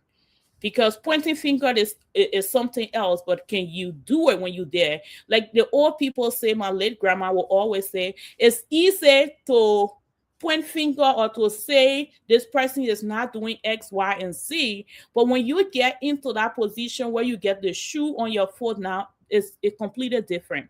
So yeah, just a lot of things that I needed clarification on. I didn't think it was truly clarified by some of the answer he gave. But as far as his vision and what he wants to do for the Liberian people, I think he was very clear in expressing that. And I want to say, great job. But I hope he can put all of that into action for sure. Perkins, what's the segment post analysis? Yes, I mean, pretty much Patrick, excuse me, Patrick and Shelly have said most of it all. We all kind of, thought of most of Mr. Tarley answers and stuff along the same line. Okay. Perkins. Yeah. Yeah. Hold on, Mr. Manu. Hold on a second. Perkins, we got a caller here. He wants to say something. Like yeah. Okay, go ahead. That's me? Yeah, go ahead, Mr. Madu. Yeah, so he was one of the greatest guests you ever had on your show. He gave his vision. I know we guys may not agree with him, but that's why he came on the show for. Right. He came on our show to let you guys know why he capable of doing what he was doing to succeed if election is today. So everything he said, you don't have to agree with him. That position. I mean, all the questions you were asking, he answered in the best way that possible can. That's why he did. He's not answering the question for you to satisfy the question you're asking. He's talking to us outside. He's not talking to you guys that were in the studio. He's not talking to you guys that were on the panel. Mr. Maya, we are also potential voters. Yeah, well, you're the one hosting him. You are also a potential voter, I agree. When you are talking to Maya, who is not on our show, who are outside listening to him. So were you convinced by what he said? I don't have to be convinced, but there are certain things that he said that I agree with him. What did he say that resonated with you? There's a lot of things he said that resonated with me. For example? For example, things about corruption, he would do it differently. Voting would do it differently. But on the question of corruption, though, he said, I mean, poverty is not responsible for corruption. You agree with that? Like I said, I don't have to agree with him. But he said it for those that would listen to him. After 1 or 2 days, like, you kind of capture it and say, okay, this is why he said, I want to know why he said that, why he So, Mr. Manu, if you were to campaign for Mr. Tarley right now, what would be the message that you would sell to the people? I would campaign for Mr. Tarley because his vision is good for Liberia. Socialism good for Liberia? Not necessarily. The message is both socialism and capitalism. Capitalism. He's not one side. So I like the way he responded to all those questions today. But like I said, he's not speaking to you and Bertie. He's not speaking to Shelley. He's not speaking to I'm gonna right there. So I mean, that would be on his side. Mm-hmm. We would be there. When the time comes around, we will go there and support him. Because he does good things. Okay, all right, Mr. Manu, thank you. Wrapping up here. Let's get the next person. Thank you. Yeah.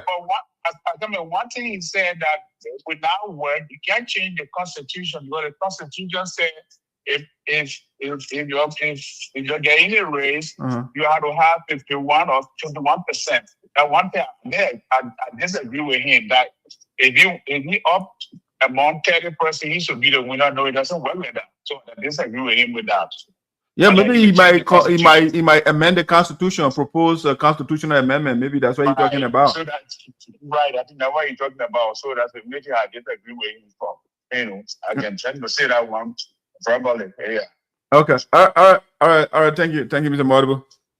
All right. Bye-bye. All right. Perkins, go ahead. Sorry for interrupting you. No. That's what the show is about, Instead of us just sitting here all the time, people listen to our opinions, we need people to interact with us. It's beautiful. Mr. Modible is not so wrong, to be honest. Mr. Tarley came on the show to sell his vision to the Liberian people. Now, we are Liberians, and like you said, we are potential voters too as well. But why in studio this time he's speaking to the broader Liberia instead of just you or myself? We on the panel tonight or this evening, we are serving as the interviewers. So obviously we will be skeptical and technical with our questions and the kind of answers that we are seeking for. So he is not here to speak just to us or directly to us. He's speaking to the rest of the Liberian population. Now, one of the things I noticed about Mr. Tarley's answers, with most of his answers, he is overconfident, right? And is this thing where people say if you are going into the race of anything and you believe you cannot win it, then you shouldn't even bother. So even when you have some limitations to certain things, you want to give yourself that confidence so that even when you fall short, you feel like you did something.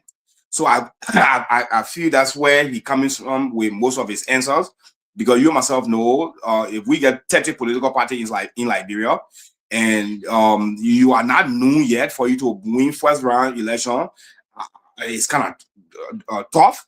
But he wants to give himself that boost, that confidence that yes, he can do it. He can be the first person to do it. And there's first time for everything. He's right about that. It's just that our political climate is different. So take that into consideration. Now, when it comes to the unity of the Sapo people, I also understood what he meant, what you are trying to say. He's not saying that you don't want the Sapo people to be united. That's not what he's saying in general. What he's saying, he put it in a common words and said he don't want the Sapo people to put their egg in one basket. So he doesn't want us to have just one front, as a people. We should have different ideas, even when those ideas will be, translated into different formation or through different people, then so be it. If the SADC group will serve as the developmental arm for the Sapo people, and the Sapo USA will serve as the administrative arm, something like that. But even though we can have that differences, but that should not be a division. We should not be fighting each other. We should not hate each other. Matter of fact, we should come together and bring these ideas on board and work together. But then again, if you look at it technically, it wouldn't really make sense.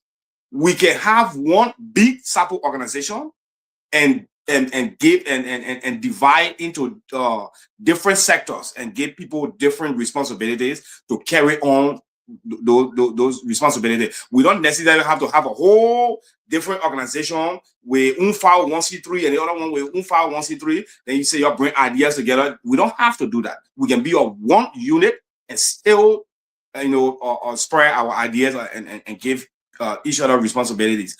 Now, when it comes to the agriculture thing, which we all know, and he agrees that agriculture is one of the key things on his agenda, which we all know here.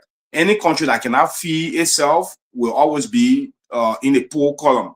So yes, Mr. Tarley, what can you do to improve our agriculture sector? He said, well, I got some brilliant ideas. When I was going to Liberia, I wrote different organizations who donated or different amounts to me.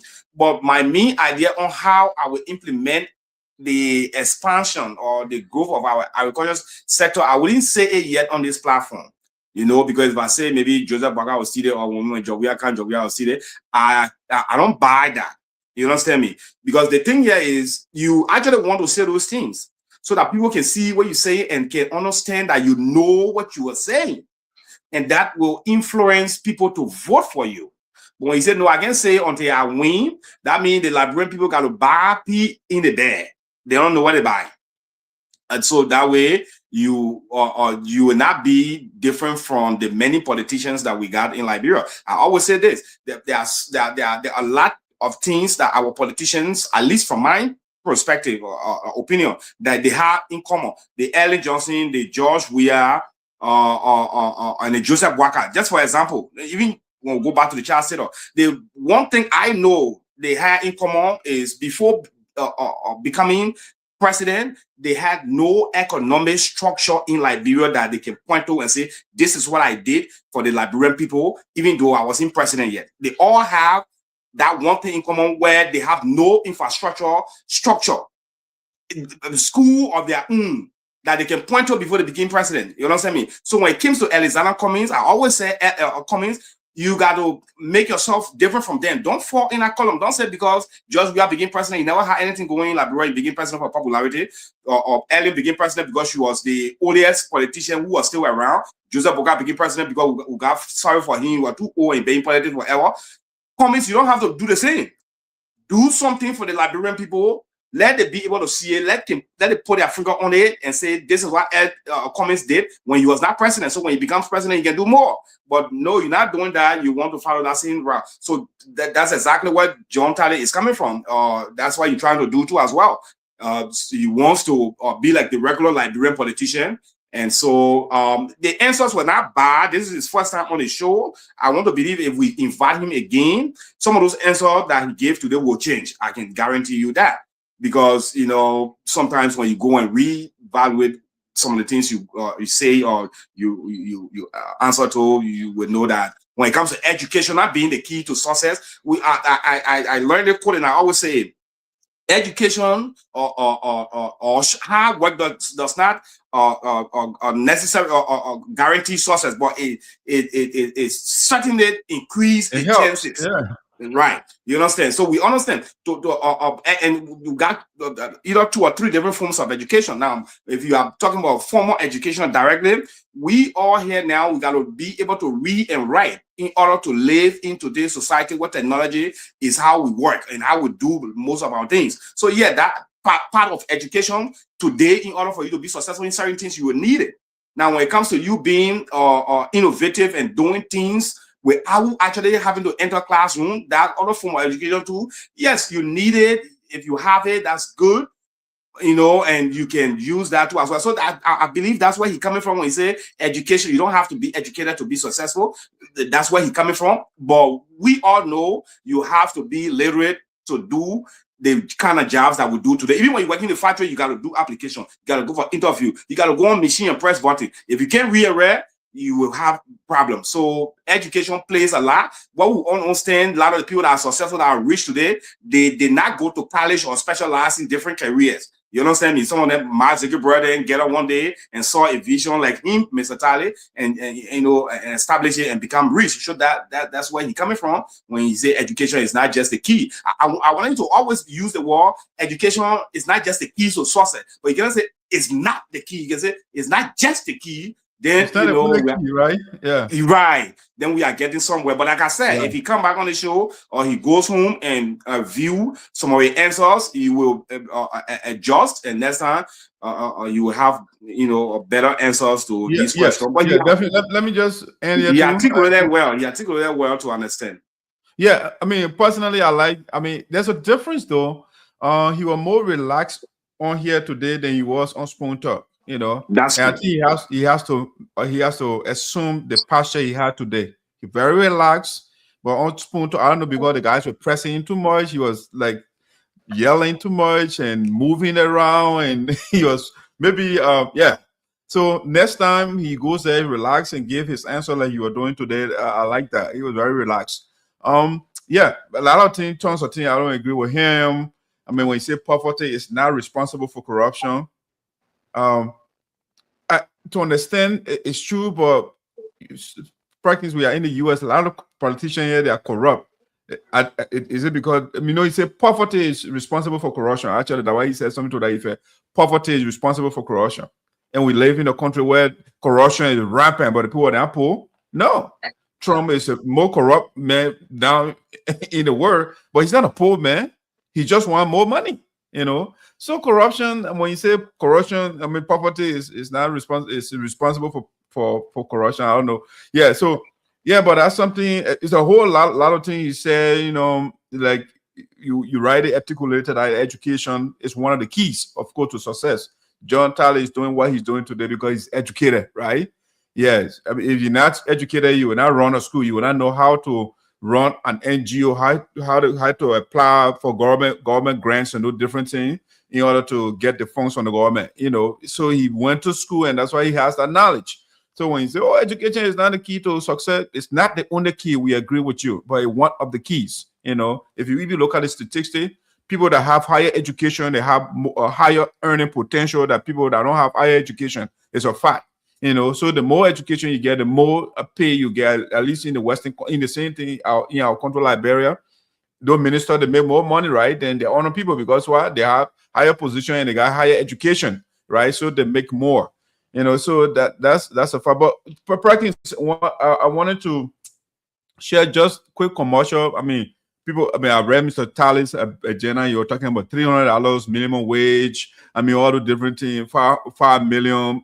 I mean, all the different things you were talking about. Like, okay, how is he going to go about all these things? But he didn't tell the how, but he just gave her, you know, higher salaries. You were talking about those things, free education, healthcare, but you know, education is not a key to success. But he giving people free education. So I don't know where you're going with all some of those things you were saying. But overall, yeah, I liked his boldness and to the Alice Cummings' route. That's why he's taking. Alice Cummings just came from Coca-Cola. He wants to be president. You know, just the same for NGO, running an NGO. He wants to be president. He does not even want to contest for a county, for representative, senator, or something. You know, but he wants to come from his area, then just become president. Good luck with that. I mean, is it possible? Yes. When the Liberian people they buy his vision, definitely he can do it. But I think it's slim, with some of the things that he's saying. Yeah, but Perkins, it was a good show. I want to say thank you for coming always. I know, the little man, you're based on what you put, I understand totally. Yeah, so yeah, but you did good. You're looking good. You're sharp. You beat everybody on the show today. Shelly tried, but she can't even come closer to you. Shelly gone to bed.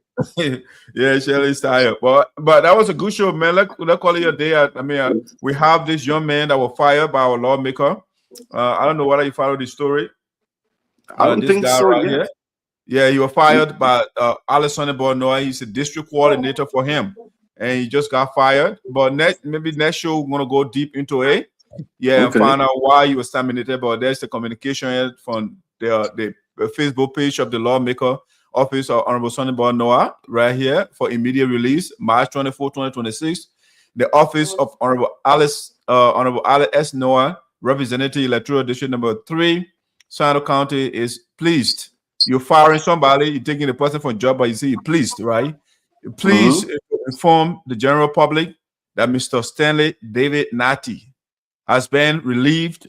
The offensive word for, fire, have been sacked, so it's relieved of the post of district coordinator. This termination of service takes effect as of 31st March 2026. We would like to thank Mr. Natty for his service during the time of his stay with us at the office of Sano Electoral District number 3. Meanwhile, the successor of Mr. Natty as district coordinator will be announced in subsequent time. Thanks. Okay, so that's our lawmaker, Mr. Noah. Instead of increasing the employment rate, he reducing it, or if you like, he keeping it at the same level, right? Because he firing the guy and then he bringing another person, so it's the same thing, right? So all you're doing is replacing the guy with another person. But then that's not youth empowerment, right? You fire the man right now. The man does not have source of income. I will imagine again. We want to know what happened. He didn't tell us what the guy did, but from the grapevine, what we are hearing, Perkins, they said the young man did not go for his birthday celebration, and that's why you were fired for. That's the information we are hearing. Yeah, that coming in the speculation room of voice sign. Yeah, yeah. That's something. Yes. Something about operating that Donald Trump now. Oh yeah, definitely. You don't go for why you will not go for the king, birthday celebration. All right, man, Perkins, let's call it your day, man. That's a good show. Yeah, let's call it a day. And then we're out picking Afro. Then you see anything. Oh yeah, Afro got us. I got Afro for us. All right, so guys, that's how we're doing it for the day. USAA, don't forget, the inauguration of the president is coming up. And you will do the commercial pretty much. You will beef it up. Right now, the time is getting closer. We'll have to get the information out there. But don't forget, Perkins will be in the building. The man will be one of the co-MCs, Yeah, so you got to be in Fargo, North Dakota, April the 11th. You can't miss it. Starting from the 10th up to the 12th. You see the timeline here? Yes, it will go down in Fargo. The president of USA, William Manning, will be inaugurated. All right. With that being said, guys, we want to say thank you so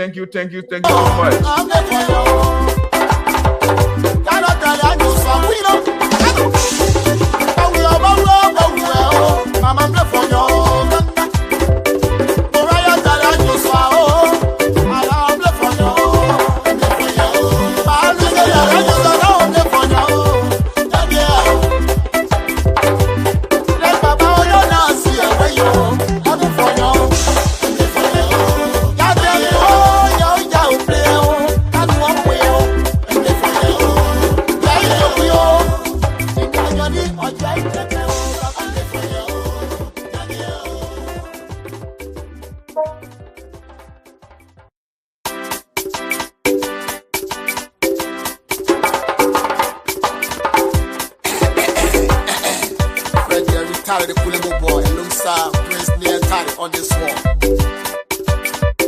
I'm there for you.